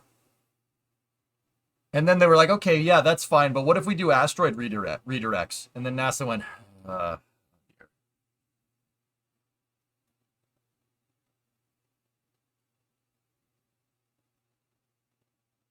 yeah, Aqualex, for sure. Everyone forgets the design pathways reviewed during Apollo. Apollo went through several hundred architectures exploring Earth Rendezvous, Lunar Direct, and Lunar Rendezvous. Lunar Rendezvous won over Earth Rendezvous because of the high possibility of delays and segmented complexities. Bingo. Now, Starship, now Rocket Guy, I will say, Starship is trying to fix the problem associated with an EOR-based lunar program. Earth Orbit Rendezvous-based lunar program. Starship is trying to do that, meaning that you have to have an extremely high cadence of flight, and you need you need a very rapid succession of flights to be able to support a lunar program like that when you're using a depot. That's something that's NASA has never been known for. And if we're going back to our roots with Apollo, that's at odds with the architectural design choices associated with a lunar orbit rendezvous style architecture. So something like Apollo, right? That's why they avoided the depot. But no, it gets reported as, oh, this person doesn't want this because they're against progress.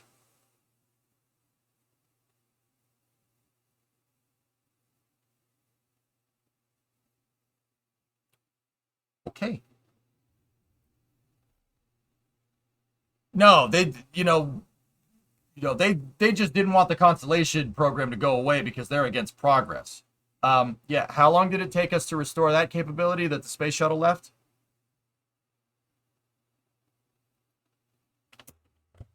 Okay.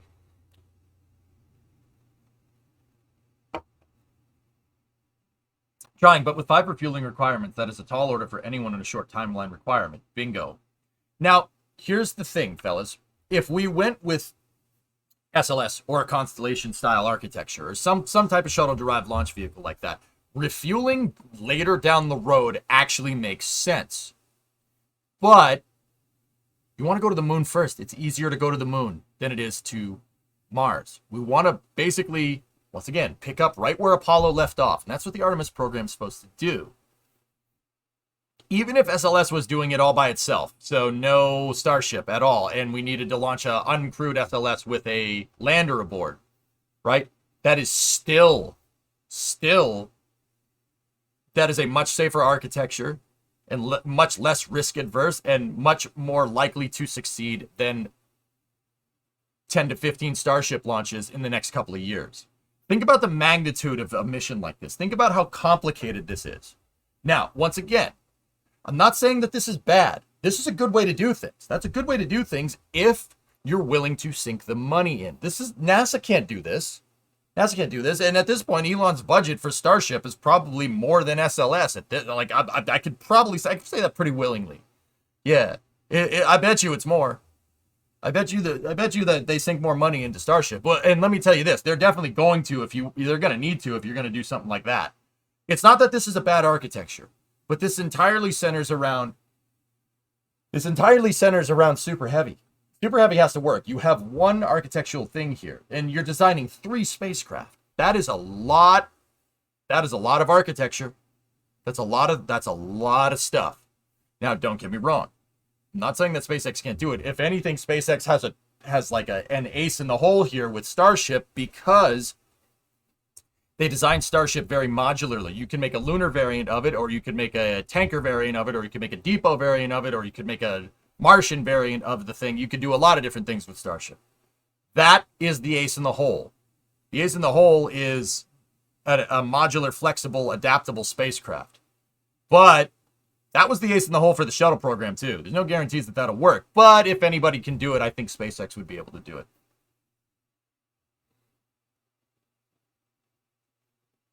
This is not a lot. Yeah, exactly, Helfish. That's not a lot of time to get this done. The reason why we prefer Lunar Orbit Rendezvous and why NASA is so adamant about using older technology is because guess what? That older technology works. This is the quickest way to get there. That's the quickest way to get humans out by the moon. And people say, no, it's not easy. Yes, it is. You say whatever you want.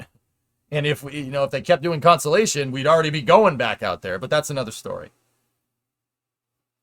And Tycon, I have confidence in Elon. I'm not trying to, guys, don't get confused. I'm not trying to badmouth SpaceX. I'm not. Their architecture is awesome. It's really good. But there are a lot of hurdles that they need to get through to get that thing out there by 2024. They want to launch a prototype flight in 2023. Now, don't get me wrong. I'm not betting against Elon. That's a stupid idea. he will do it. Elon himself has been quoted as saying, SpaceX takes the impossible and makes it late. If anybody can do it, they can. I have absolute faith and confidence in Starship Depot, Starship Tanker, Starship HLS. They'll do it. And it'll look really funny when an Orion capsule docks to the lander and the lander is freaking gigantic. That'll look hilarious. And it'll certainly make SLS look a little bit like, okay. But that's going to take time, dudes. That's a complicated architecture. There's a reason why NASA was opposed to this architecture for the longest time.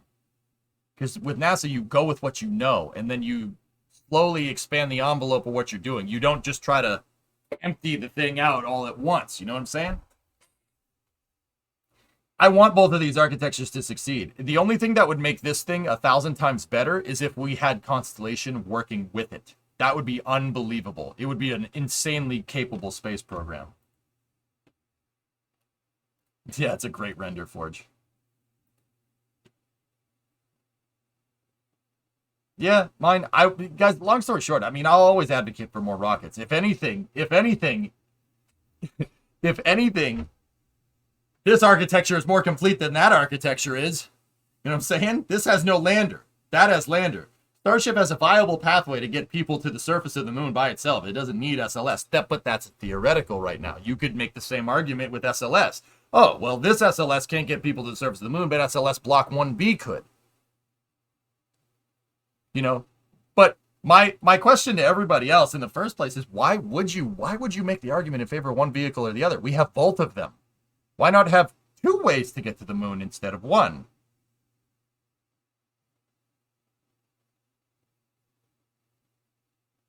If Congress wants to insist on having their own lunar program and SpaceX wants to have their own lunar program, why not both?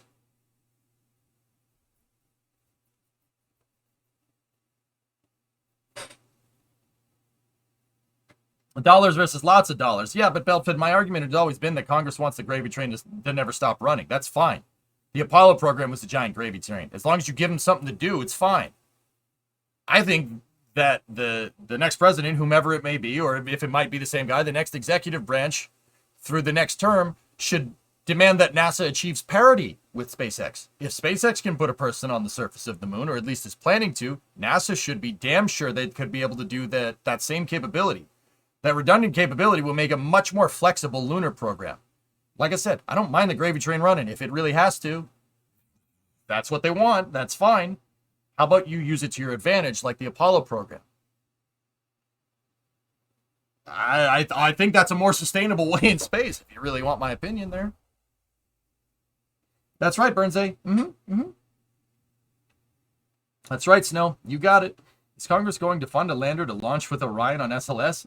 Yeah, they already are, RJ. Sustainable Lunar Development, SLD program. See what I mean? They're already doing this. You're literally watching what I'm trying to tell you unfold before your eyes, and if you know what to look for, you can see the whole program's coming into scope.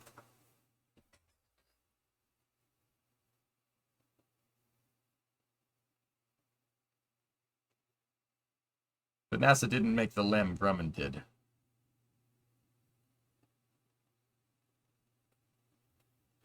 Okay, I'm done. Speaking of the Artemis program, check this out, guys. For all you commercial fans out there, you're going to appreciate this.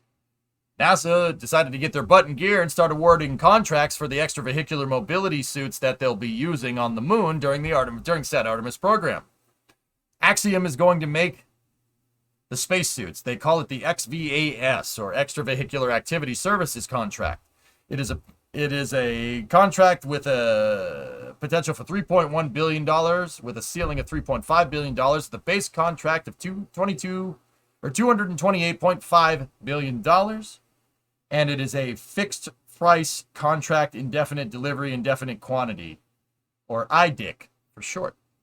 Yes, you are, chat. Anyway.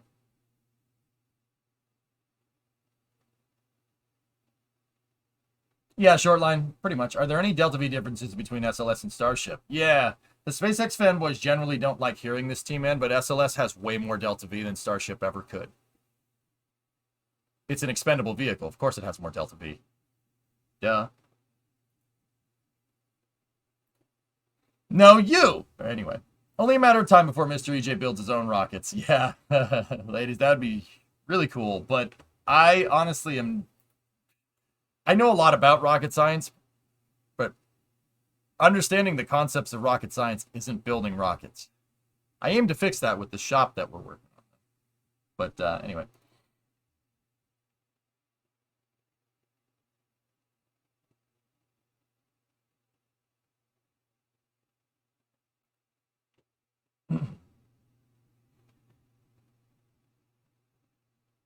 Yeah, short line, I agree. People won't like hearing that, but hey, it is what it is.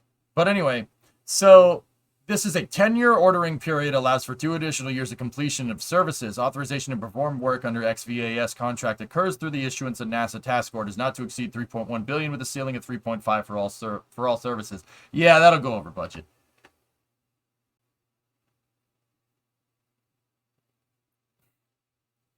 There was some talks inside NASA back during the HLS selection days that if NASA didn't pick SpaceX, Elon will land on the moon and properly beat them. So do you think the FAA and DoD will give a permit to a private company to explore the moon with no NASA relations? No. Hell no. Of course not, Forge.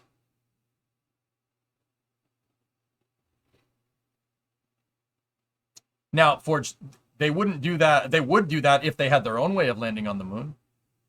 Uncle Sam doesn't want a corporation having the reach that they don't. It's that simple, guys. You could think differently, but you'd be wrong.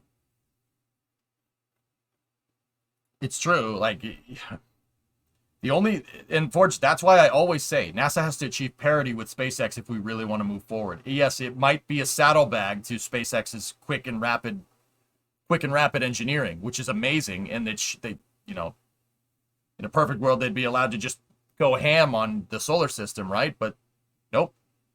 They're gonna have to carry them.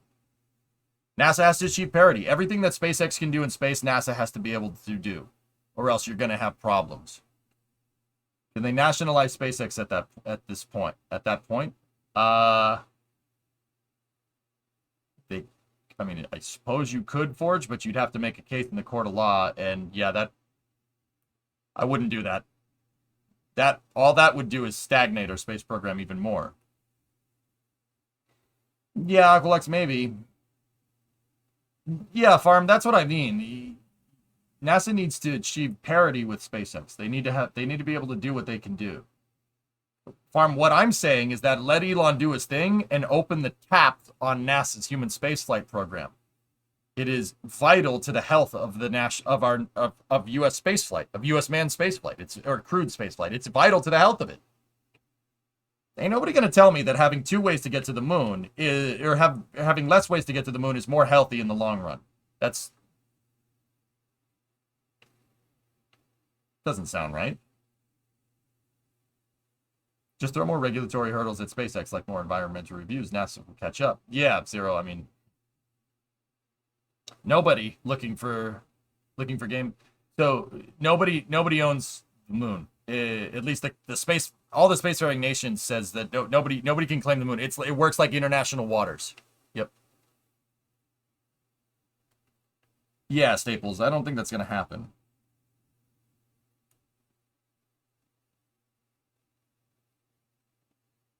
USA has never nationalized anything as far as you know. Amtrak. Also Penn Central.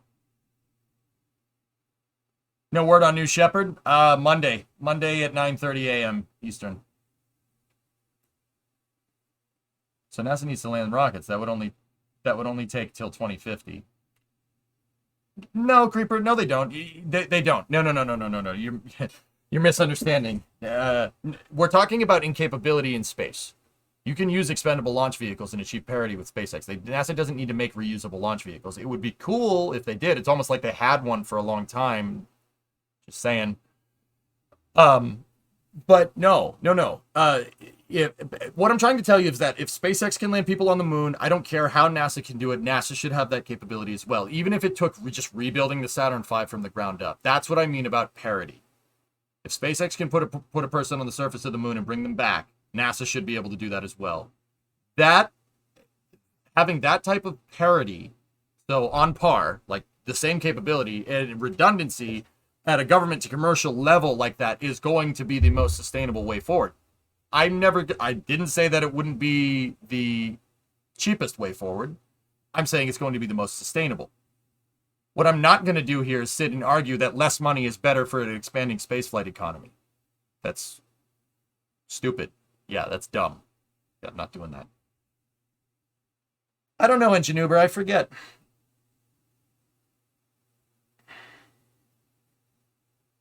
I don't know, Aqualux.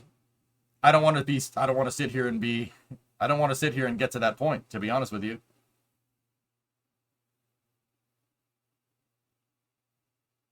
Starfleet is a wide variety of crafts in Star Trek, just saying. That's right, Burnsay. So I say let Elon go ham. Let SpaceX do their thing. And then maybe they'll see that a commercial with that much dexterity is bad for business. Having your own redundant in-house capability in a national space program is way more sustainable in the long run. But once again, you know, we could find cheaper ways to get to the moon. But what if SpaceX corners the market on rocket launches with Starship? And NASA is beholden to what Elon wants to do to launch people to their moon base. That doesn't sound good. Now, don't get me wrong. I'm not saying that Elon would do that. I don't think he would. But that does set up the precedent for somebody to do that. What if somebody like Blue Origin figures out a way to make a better Starship and put SpaceX out of business? Now NASA can only use Blue Origin to get to the moon. I'm not saying Blue would do that either. You know what I mean? But the point is that I don't want NASA to be beholden to a commercial to be able to conduct science and launch satellites in space. That is dumb. That's really stupid.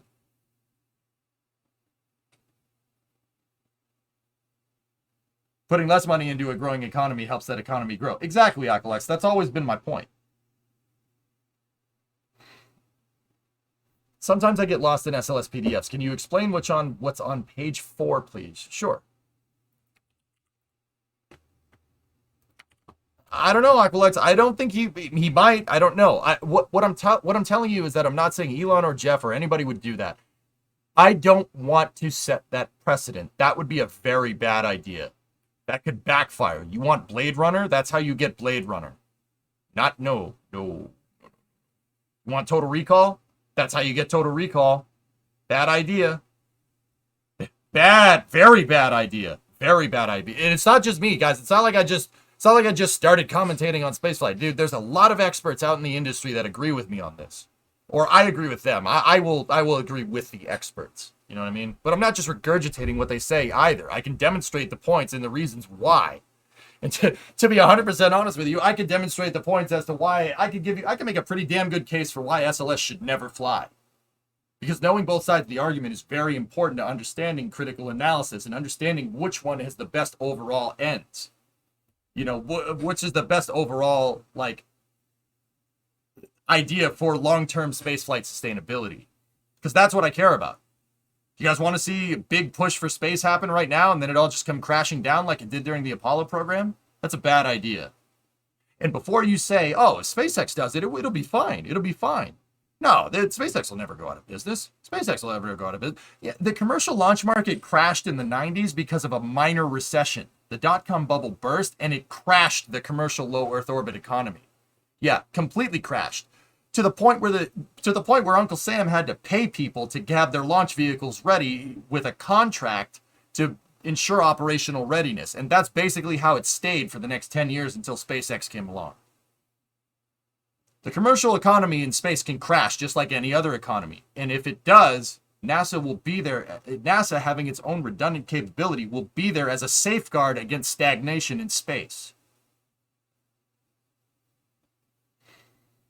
I mean, guys, once again, it's not like I just started commentating about spaceflight. I've read the history. I know the history. It's very important to understanding the patterns. That's the most sustainable way forward. That ensures a healthy and robust, well-regulated space program. Having commercial and NASA duke it out. Not duke it out, but having the redundant capability. Always going to be better.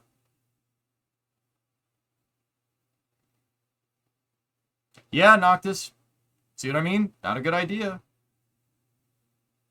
Putting all your eggs in the commercial basket might be a solution to the, stagnation that we see associated with an in-house government program. But it's not an end-all be-all solution, guys. I've been saying this for years. That's right, caveman. Redundant and pushing each other to be better. I mean, Brand, one of the whole reasons why, you know, Falcon 9 got so popular so fast is because Elon Musk looked at the space shuttle and said he could do it better. If the space shuttle didn't exist and something in the Constellation program existed, would he have even thought about getting into the commercial spaceflight logistics business? Probably not. Probably not, but we'd have a greenhouse on Mars. That's kind of cool.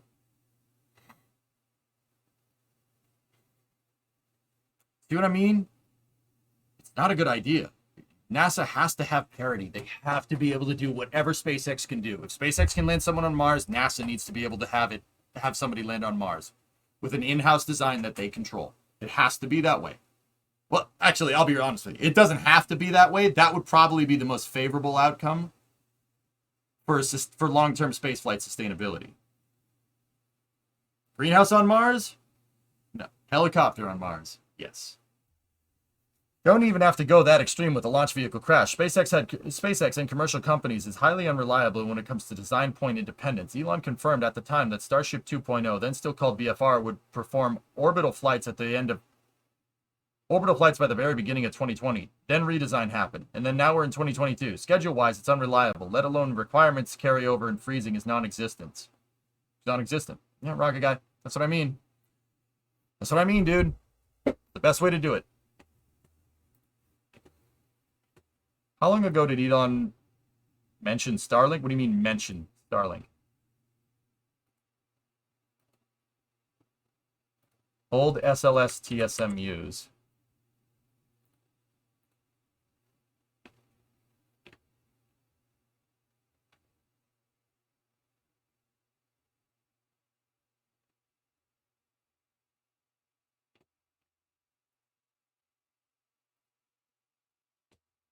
Oh. Nice. Ridged piping. Wait, how old is this presentation? This looks to be a little bit on the older side here, if I'm looking at this correctly.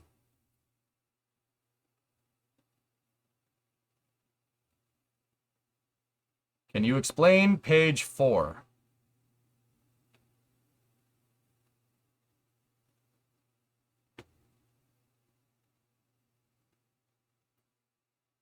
May 9th, 2012, rockets. GH2 vent interface alignment, okay.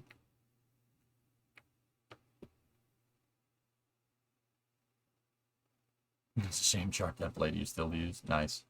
So, what do you want me to explain? This is the seal that had problems. The seal interface is right there. That's the seal that leaked too much. George. What do you want me to explain? So,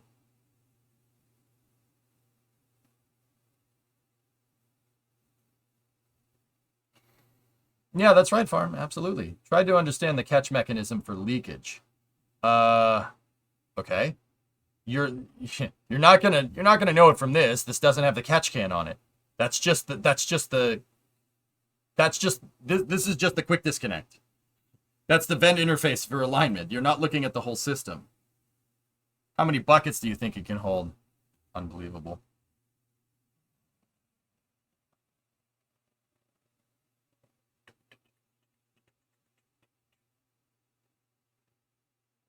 Yep, there's the probe and drogue for the quick disconnect. Okay. GH2 vent interface analysis. Yep, okay.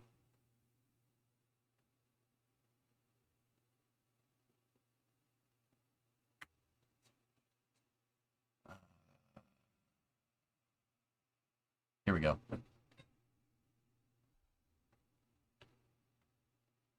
So first of all, this is the shuttle, guys. It's the shuttle. But SLS is derived from this. The seal, from what I understand, doesn't look exactly like that, but it's close. Can you explain if I take a bucket with some cryo-proof gloves, how long it would take to fill a bucket? No, that's a terrible analogy, Hibbit. So, okay, guys, you want to really get into it.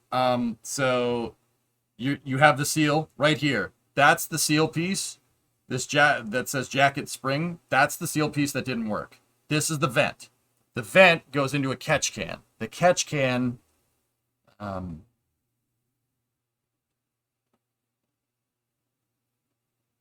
Yeah, there you go. Rockets, you see this?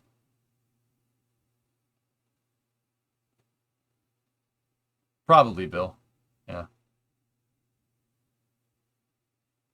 Yeah, they're testing a bunch of different seals. This is analysis on different types of seals here. But they're using the shuttle for an analytical model. They say spring-loaded. Pros design seal, SSP one-piece chamfer. Yeah, okay.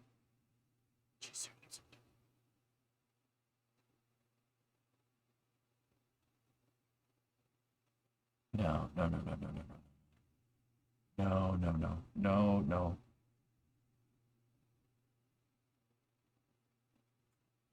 Yeah.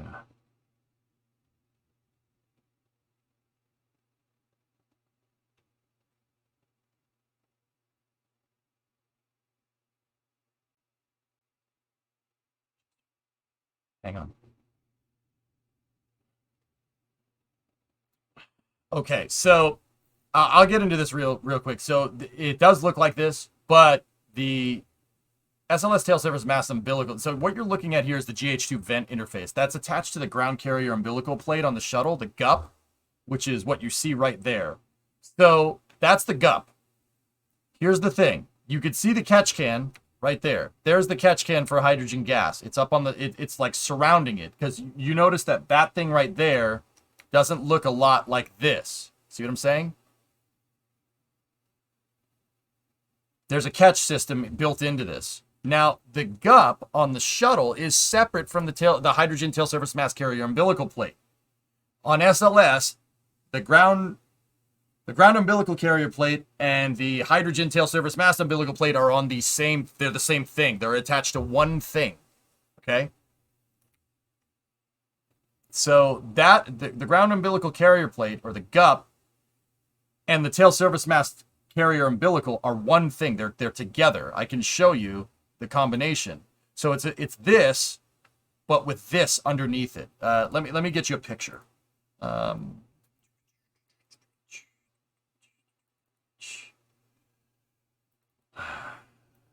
So right there, see, there's your catch can. That catch can system right there is derived from the ground umbilical carrier plate. GUP. What vents on the top of the external tank? What are the vents on the top of the ET for? LOX. It's called a beanie cap to prevent LOX gaseous oxygen pooling. There's the ground umbilical. That's the alignment hardware. Yeah, that's the quick disconnect alignment. So, anybody ever put a clutch plate and a clutch disc and a clutch pressure plate together and mount that on the output shaft of not an output shaft, mount that on a flywheel on a car? You need a pilot dowel. You need your clutch alignment tool so you can match the input shaft on the transmission. Literally that. It's very similar. Why catch it? Just put one big one-way valve. Farm, it's more. We're talking about cryogenics here, dude. It's not like they're filling up with $5 worth of gas. You know what I'm saying? Yeah, I know. You get where I'm going with that. It's more complicated than that. You're dealing with cryogenics. It's going to freeze everything that you flow hydrogen through, and when it freezes it, that hydrogen evaporates. When it cools metal down, it's going to evaporate. It's going to form gaseous hydrogen. You don't want too much of that going around, Farm. They tried that once. You don't want too much of that going around, because if you do, it can get pretty costly pretty quick.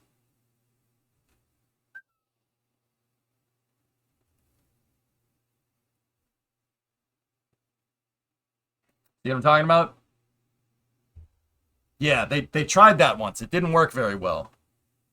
So is this the first time they've used hydrogen? No, Dan, it's not. This is not the first time. They used a very similar system on the shuttle for 30 years. It worked fine. I mean, they had these problems with it, but once again, SLS is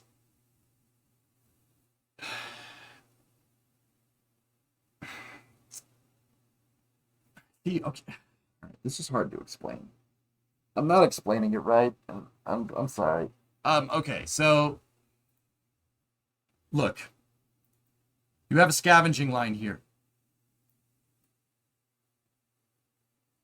It's a different rocket, Dan. That's the right way to say it. It's using shuttle components, but it's different. It's a different configuration. Okay, so I want to be very clear. I said that the ground umbilical carrier plate and the hydrogen tail surface mast umbilical on SLS are combined. They are. They absolutely are. You can see that that has two lines going to it. One of those lines, okay, one of the lines, the bottom one is the fuel line that goes in. The top one with the catch can over the quick disconnect goes that way. That's the vent line, which basically leads to a giant Bunsen burner, okay?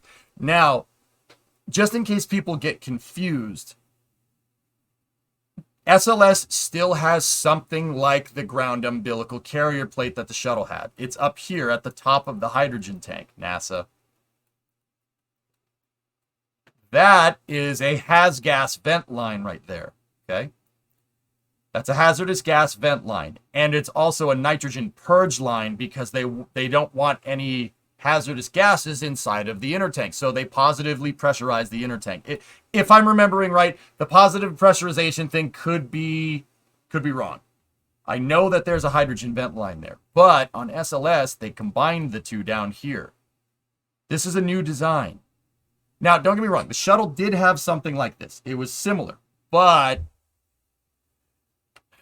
the umbilical is different because it's a different launch vehicle. You know what I mean? So it does kind of look like this, but it's a little more complicated than that. And trust me, guys, I wasn't expecting to get put on the spot like this. So I kind of sometimes have to talk myself through it. You're not wrong. Okay. Rockets, am I on the right track? Like, tell me.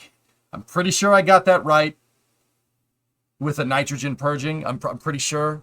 I could be like I said, I wasn't expecting to talk about gaseous hydrogen vent umbilicals today. I thought I'd gotten that out of my system. Purging, yeah, that's funny. All right. Anyway,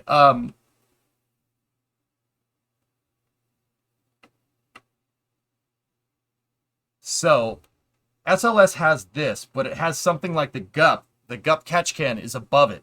So the seal, the actual seal on the quick disconnect is on this tapered part on the quick disconnect. So this would be attached to the tail service mast carrier umbilical. See this part with the flex tube on it? That right there is where it leaks. That's the flange. So this is on SLS's T0 carrier umbilical plate, which is what that is. This white plate right here is attached to that. Okay, if you want to know more about the catch mechanisms for hydrogen, check page 4 and go down. Also, sorry about too many questions. Okay. Well, this is Ares 1, a little bit different, but I mean, I wish.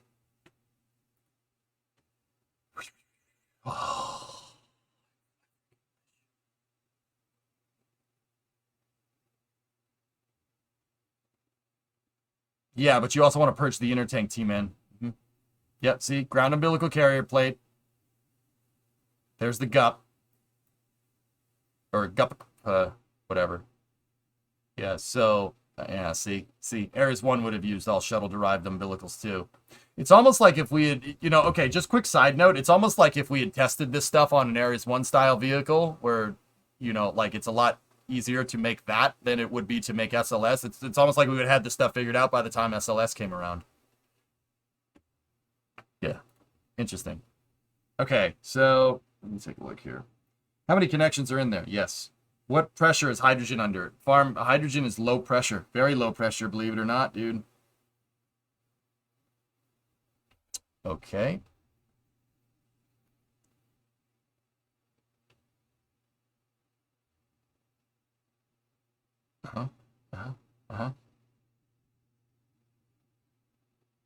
Yeah, see, yeah, I knew. I mean, this is very similar. It's very similar to what's going on here.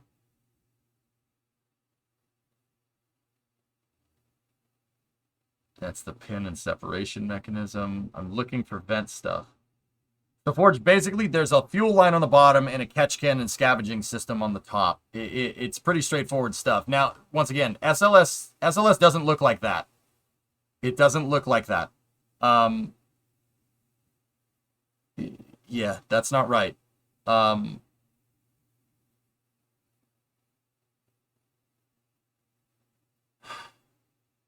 Environmental control systems quick disconnect. There's a fluid quick disconnect. There's a pivot feed. Yeah, environmental control systems. Nitrogen purge. Yeah, it doesn't look like this. Yeah,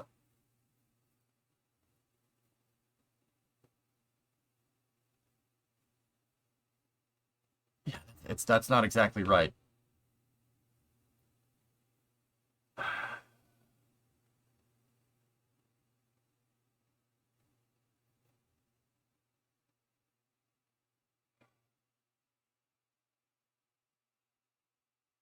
The question was, can I explain this? Long story short, right there is this flexi bit is the part that's inside of the plate right there.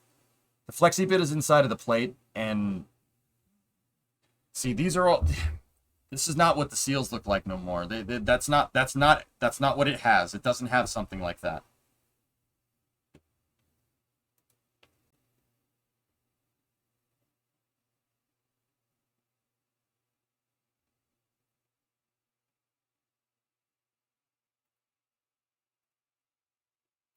Can't send these. So Forge, what are you trying to figure out here? I'm confused. You want me to explain like the seal? Because the seal does kind of look like that, but that's not the same thing. It doesn't look exactly like that. These are all proposed analyses. It's kind of like this, but it's not the same. And then this Ares 1 GIF is pretty cool. This Ares 1 stuff is teaching you about ground umbilical carrier plates. This right here is what this is up there. It's that one. See what I'm talking about? But this has a environmental control system line for nitrogen and then a hydrogen purge line here. I'm not sure which one is which. I don't remember, to be honest with you. I don't know. So once again, Forge, I'll ask again, what is your question here?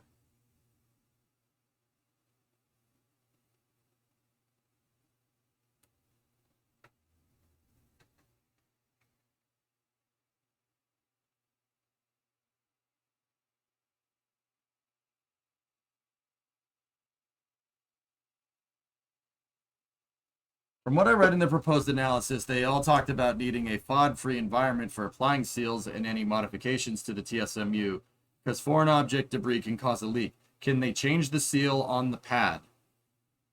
That's your question. Could they change the seal on the pad? Yes. Yes, they can. They can change the seal on the pad. They absolutely can. Yeah, see? Right there, fuel. Up there is the vent. That's the vent line right there.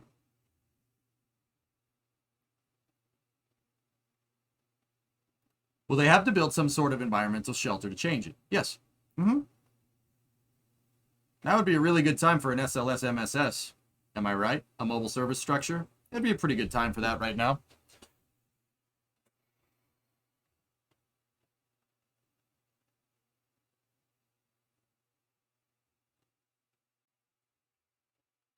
Also, just on a side note, I'm looking at this Ares 1.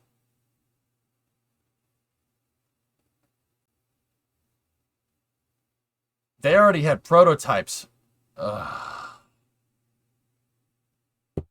They already had prototypes for a revised ground umbilical.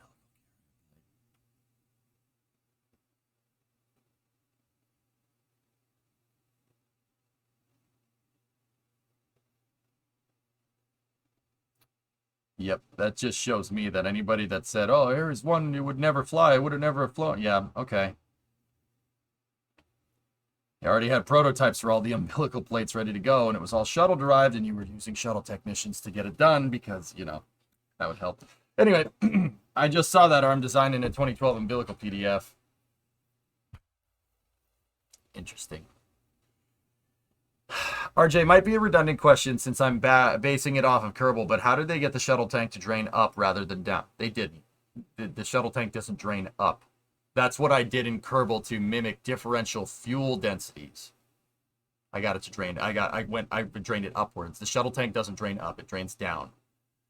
Problem is that with Kerbal, you can't store stuff at different fuel densities.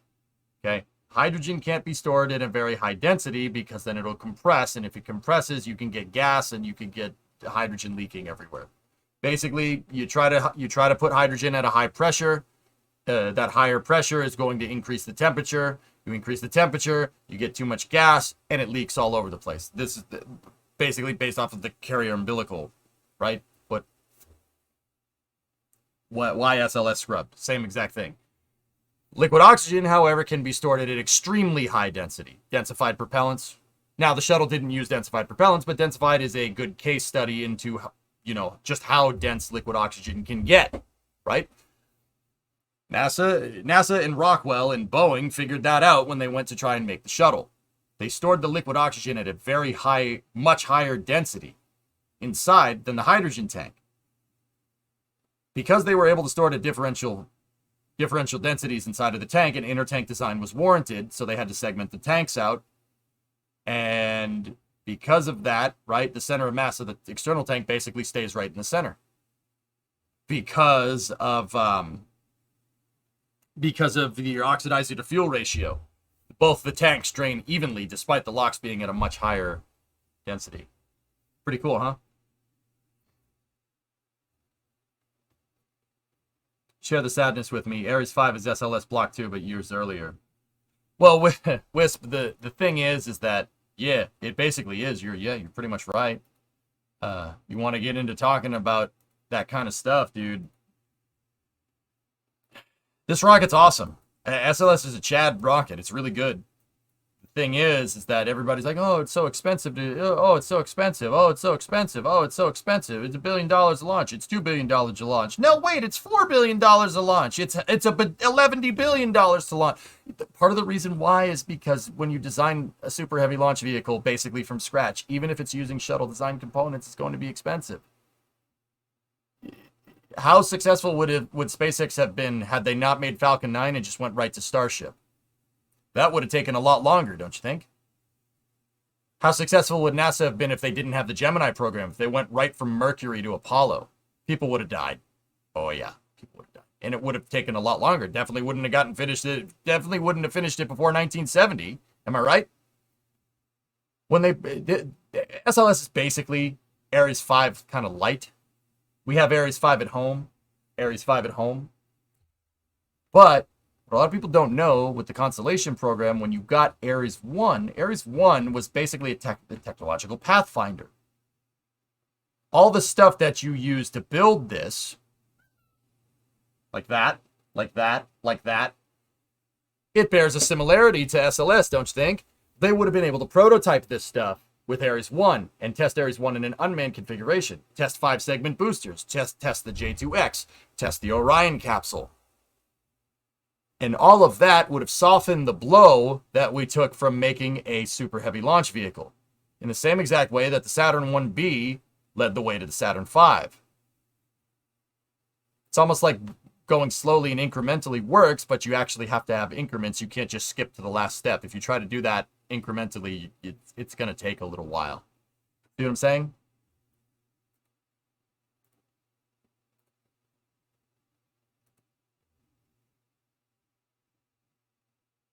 Nah, Gully, I can't show that. I'm not showing that. See what I'm talking about? So, yeah, Wisp, it's interesting, isn't it? You know, you say Ares 5 is SLS Block 2. If the Constellation program had just kind of gone on, even if you slightly underfunded it and it slightly underperformed basically the direction that it was going, we would have Ares 5 right around now. Yeah, right around now.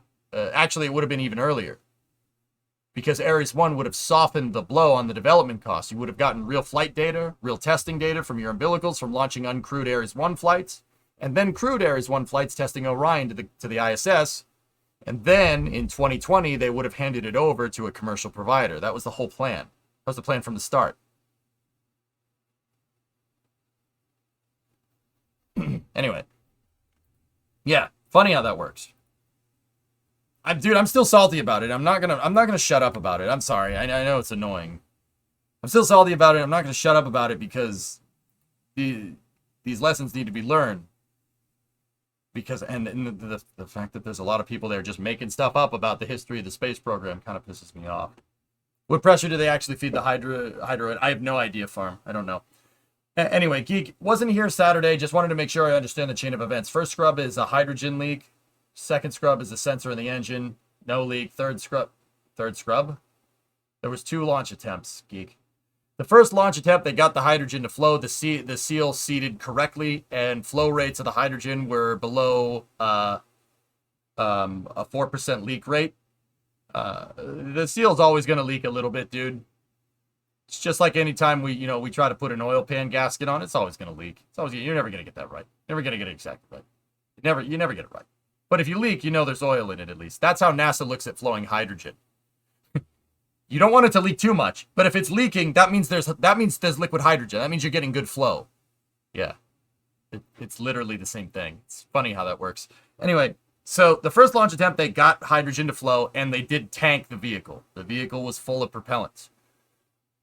On the first launch attempt, they tried to do the space flight equivalent of priming the engines.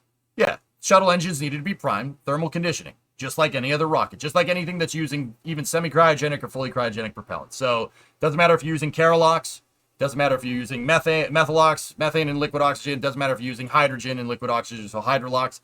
You have to thermally condition the engine so you don't thermally shock load the engine. Basically, Geek, I know you know this. You've probably heard me say this analogy plenty of times, but I'll just explain it just to be sure. You guys ever seen Terminator 2 where the T-800 shoots the T-1000 and he shatters into pieces? That's what happens if you try to flow cold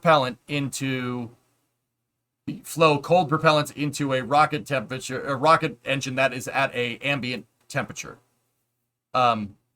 Yeah, you will get the gnarliest backfire in the world, amongst other things. In the particular case of SLS, Geek, they tried to prime the engines, and the OFI sensor, the operational flight sensor for hydrogen bleed on the engines, were saying that it was at a good temperature for bleed, meaning that they successfully thermally conditioned the engine. But a developmental sensor was saying that it was 30 degrees too warm. So the DFI sensor was saying something different than the OFI sensor. What does that mean? What's a DFI versus an OFI sensor? The DFI sensor is basically wired into SLS's black box or a flight data recorder. It is non-essential to actually the vehicle flying. You don't need it. It's a supplementary sensor because this is a test mission. So the DFI sensor was reading different than the OFI sensor. The reason why a 30% difference in temperature reading, despite between a DFI and an OFI sensor, is a big deal. The particular case in the engine bleed, Geek, what they were worried about is literally spinning a bearing in the turbo pump. Anybody that knows a little bit about cars, spinning a bearing is bad news. That is a very easy way to visit your friend Rodney. Basically, when you spin a bearing and a connecting rod shoots out the side of the engine. It's basically an engine rud. In the particular case of the shuttle motor, you spin the bearing on the turbo pump, on the fuel turbo pump, it blows up. Yeah, it'll explode. Yeah, it'll explode. Yeah. Let's hope Wet Dress Rehearsal 8 goes better. And there was a minor leak during the first launch attempt, but going into manual configuration to fast fill fixed it. Bingo. Exactly, Rockets. So, Geek, that they had engine bleed problems. They couldn't verify that DFI sensor was in an accurate reading. Now, they did prove it with the telemetry based, so they scrubbed. That was Monday's attempt. They did prove it with telemetry that they confirmed it, that it was in fact a off-nominal sensor reading. Now, Geek, I have my personal opinion about why that sensor isn't reading correctly, the DFI sensor. I honestly think it's not plugged in all the way. But I'm not about to go crawling into SLS's MPS to go and be sure of that. I really don't think it's plugged in all the way. You know why? They said that the geek. Now listen up. I know you know about cars, man. So listen. Yes, I'm going to. It's analogous to cars again. You could say, oh, you did car analogies. Oh my God. Listen up. The sensor was reading right. It was reading in perfect parallel with the OFI sensor until they got down to a certain temperature reading, and then it leveled off. Anybody that knows anything about cars knows that if a car throws a check engine light, the first thing you do is you read what sensor is giving you a bad reading. So crank angle sensor, you go and see if it's plugged in all the way. It may have just come unplugged. I honestly think that sensor isn't plugged in all the way, but that's just that's just personal opinion. I have no way to prove it. It's probably not. It's just a bad sensor.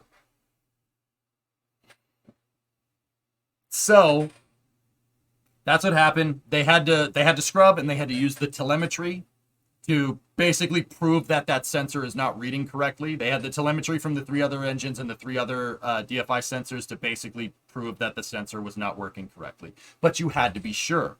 Did your manual filling procedure break the sensor? Well, that'd be something you should probably look into. That'd be pretty important. So they went for a second attempt on Saturday, and on Saturday, the automatic fueling system did not work correctly. Hydrogen leaked on the tail surface mass carrier umbilical. It leaked too much. It was above acceptable leak rates. It's always going to leak, dude. Flowing cryogenic propellants, it's always going to leak. It's always going to leak a little bit. So you best be given that gaseous hydrogen that happens from flowing hydrogen through a warm pipe. You best be given that evaporated hydrogen a place to go and a place to combust, or it's going to find a place to combust for you. Hi, I see you're trying to flow hydrogen. Would you like some help? No, Clippy, go away. Then they switched to a manual fill. It didn't work. Then they tried basically overpressing the line a little bit. That was kind of inadvertent. Also didn't work. Long story short, they couldn't get the hydrogen to flow into the tank without going above acceptable leak rates, which is a 4%, leak rate comparatively to... like in terms of like mass moved into the tank, it's 4%. I think it's 4% relative to flow rate. I'd have to go revisit Mike Serafin's analogy about it. That's actually Eric's question, which is inadvertently. You got the right answer. You asked the right question, but you asked it in a really wrong way. Could it be thermal expansion that made the sensor come slightly unplugged? It most likely thermal contraction, geek. Contraction, not expansion. Contraction. Minus 400 degrees, liquid hydrogen. Contraction. Yep. Maybe it contracted too much and maybe chilling down the engines and then not chilling down the engines. Maybe it came unplugged. Who knows? I don't know. It could be, maybe. Who knows? But yeah, that's your quick short story as to why SLS is having some problems. So NASA's solution is to basically replace the seal. They're going to replace the seal. They're going to do it on the pad. The reason why is because they don't want to risk putting the vehicle too far out of family by rolling back. SLS never really launched with the intention of going back and forth from the VAB so many times. But it's good to have that data. But also remember, this is a test flight. It's all about getting good baseline data. You want a good bench test. You don't want to base all future SLS missions against criteria where you rolled to the VAB to and from like 60 times. You don't want to do that. Because in the future, SLS missions aren't going to go with the expectation of rolling back and forth from the pad as much as Artemis 1 has, right? So they don't want to do that. That's just going to take more time to analyze the data in the future. So they're going to fix it right on the pad. Then after that, they have to go to the range and they have to ensure that the flight termination systems on the vehicle are still up to snuff. They basically have to bench test the FTS on the ground, not literally.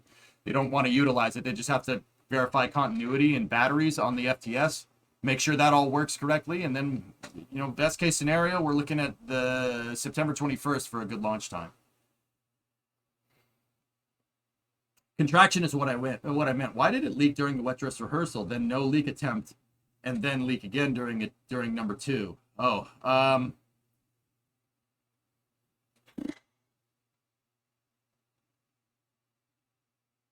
So between wet dress rehearsal number 4 and launch attempt number 1, they implemented a fix. They implemented a fixing procedure. So they timed it a little bit differently, and they flowed at a little different rate to try and get it to seat, and it worked. That problem worked, but then that damn DFI sensor, SLS, Orion would be on its way out to the moon if that damn DFI sensor didn't malfunction. Rolls put a lot more stress on the vehicle than people realize. That's why you have a vehicle stabilization system, rockets, right? And it's not like you can put the rocket on suspension either. You're gonna put your hold down points. You're gonna have your rocket sprung on hold down points. That's an idiotic solution. Yeah, the rocket is hard mounted to the mobile launcher, and vibrations are gonna happen from the crawler transporter rolling back and forth. It puts a lot of vibration strain on the vehicle. That's really bad for it. And, you know, it's not just SLS, guys. That was true during the shuttle. That was true during Saturn V. And now I know what people are going to say. Well, why don't they find a better way to move the rockets around? Okay, you're going to come up with a better solution to move 8 million pounds of rocket and launcher. In an SLS case, it's actually way more than that. It's like 18 million pounds. SLS is an 8 million pound launch vehicle fully fueled. Yeah. Saturn V is a little bit lighter. The shuttle was about the same weight as the Saturn V because solid rocket boosters, despite being a smaller rocket, right? This happens, dude. This is the case with anything. The reason they know about that is because of the shuttle and Saturn V. Sure, give me $3 billion. I see what you did there, Hotbox. I see what you did there. So I guess the fix unfixed itself during attempt number 2. Yeah. So, like, Geek, this is so difficult, right? Because when you think about it, like with a car, you know, you want to heat up the gasket so it expands, right? In anything, you know, you can have an exhaust manifold gasket or an intake manifold gasket or an oil pan gasket or a water pump gasket. You want everything to heat up because when it heats up, it expands and it seals, right? With hydrogen, you have to do the opposite of that. You have to make a seal that contracts, and it will seal upon contraction. That is really hard to do. It's the opposite. Think about it, dude. Think about how much of a pain in the butt that actually is. How are you going to do that? Because keep in mind, you're going to have a rubber seal. You're going to have a rubber seal around a metal collet, right? And that rubber seal has to go around the tapered collet. What if the metal's going to contract too? You have to have the seal contract at a rate that is correlative to the metal contraction, right? And you have a rubber seal, right? And what if they contract at different rates? Then it's always going to leak. That's the problem that you have. That's why it always leaks. It's always going to. So it has to be bigger than it needs to be. And that's exactly right, Geek. One of the changes that they made from the green run to the wet dress rehearsal, guess what it was? It was actually making a bigger catch can and a bigger diameter vent line. Funny how that works. Physics, it do be like that. No, I'm serious. One of the changes that they made from the green run, they found that it wasn't. They found that they risked tank overpressurization and leaking somewhere else with the small tube that they used on the green run for cryogenic venting. Oh yeah. So they expanded it. They made it bigger they made the one on the mobile launcher a lot bigger so it could so you could basically fill and not have to worry about hydrogen overpressurization. Pretty cool, huh? Yeah, that's exactly it. They made it bigger. Straight up. They made the vent line bigger. Funny how that works.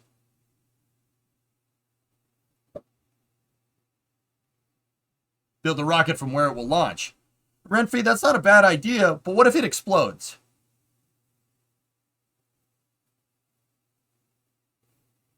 Then you lose your integration facility and your rocket and your launch pad. Not a good idea. Also, if you could figure out a way to move a 500-foot tall building around, yeah, if you can figure out a way to do that on Florida's swampy terrain, please let me know. Yeah, because, yeah, that would be, yeah, you don't want to do that. So much for validating baselines. Kev, that's why they don't want to roll back. Now, I'll be honest with you, dude.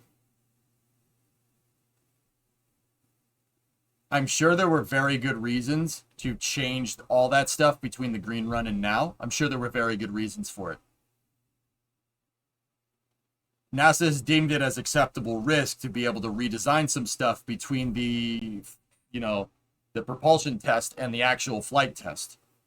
And I trust their judgment. But also at the same time, I don't really understand why you would do that.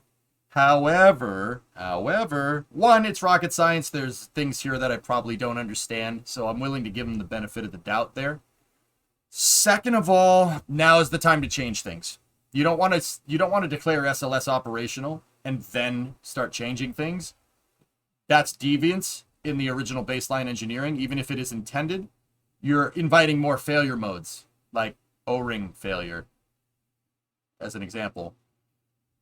So now is the time to change things, dude. I understand. I get it. I'm like, okay. And certainly there's an increased risk aversion with redesigning some of the fueling mechanisms between the green run and the actual first launch attempt through the wet dress rehearsal. But the wet dress rehearsal was supposed to validate those systems, and it did. And then when they went to do it on the launch attempt, it didn't work. That's rocket science, man. Sometimes you can do everything right and it still goes wrong.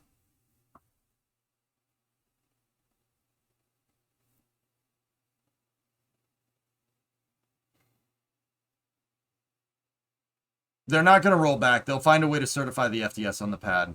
You could proudly float it down a canal. Redfee, the funny thing is that's exactly what was an early Apollo program proposed idea. The VAB was basically supposed to be a shipyard, and they would just float the launch pad out into a dredged out area and then just launch it. Serious. That was a proposed idea. They proposed that, and then they proposed something like the crawler way, something like what we have now, and they figured out that the crawler way was actually easier. So that goes to show you how difficult that would have been. By catch can, do you mean there's a can around the line connection to catch whatever leaks? Bingo. That's exactly right, Geek. Rocket Guy, I know there's no worries. Yep. So, I mean, I'll still say it because it's right. So, Rocket Guy says, with engineering, it's always a trade-off. Change something to gain benefits here. Run risk somewhere over here. Benefits for any change have to be sustained and outweigh the negatives. Analysis without numbers is just an opinion. Ken's laws, man. So I suppose the benefits did outweigh the negatives with the late stage changes. I hope and I trust it so. Well, Rocket Guy, from what I understand during the green run, and this was from one of the presser interviews, I think John Honeycutt was talking about this. From what I understand, they the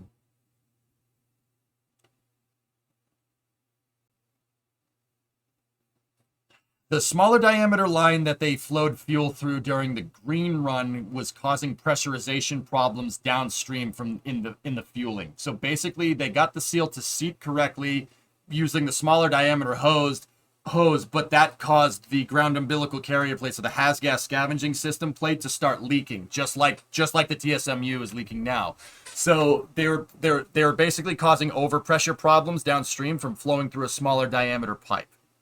If I'm understanding that correctly. It's rocket science. It's tough, right? So they changed that. They changed to a larger diameter line to basically not have to worry about causing leak problems downstream, but inadvertently they caused a leak problem upstream, from what I understand. But here's the thing. That thing worked just fine during all of the wet dress rehearsals. It worked just fine.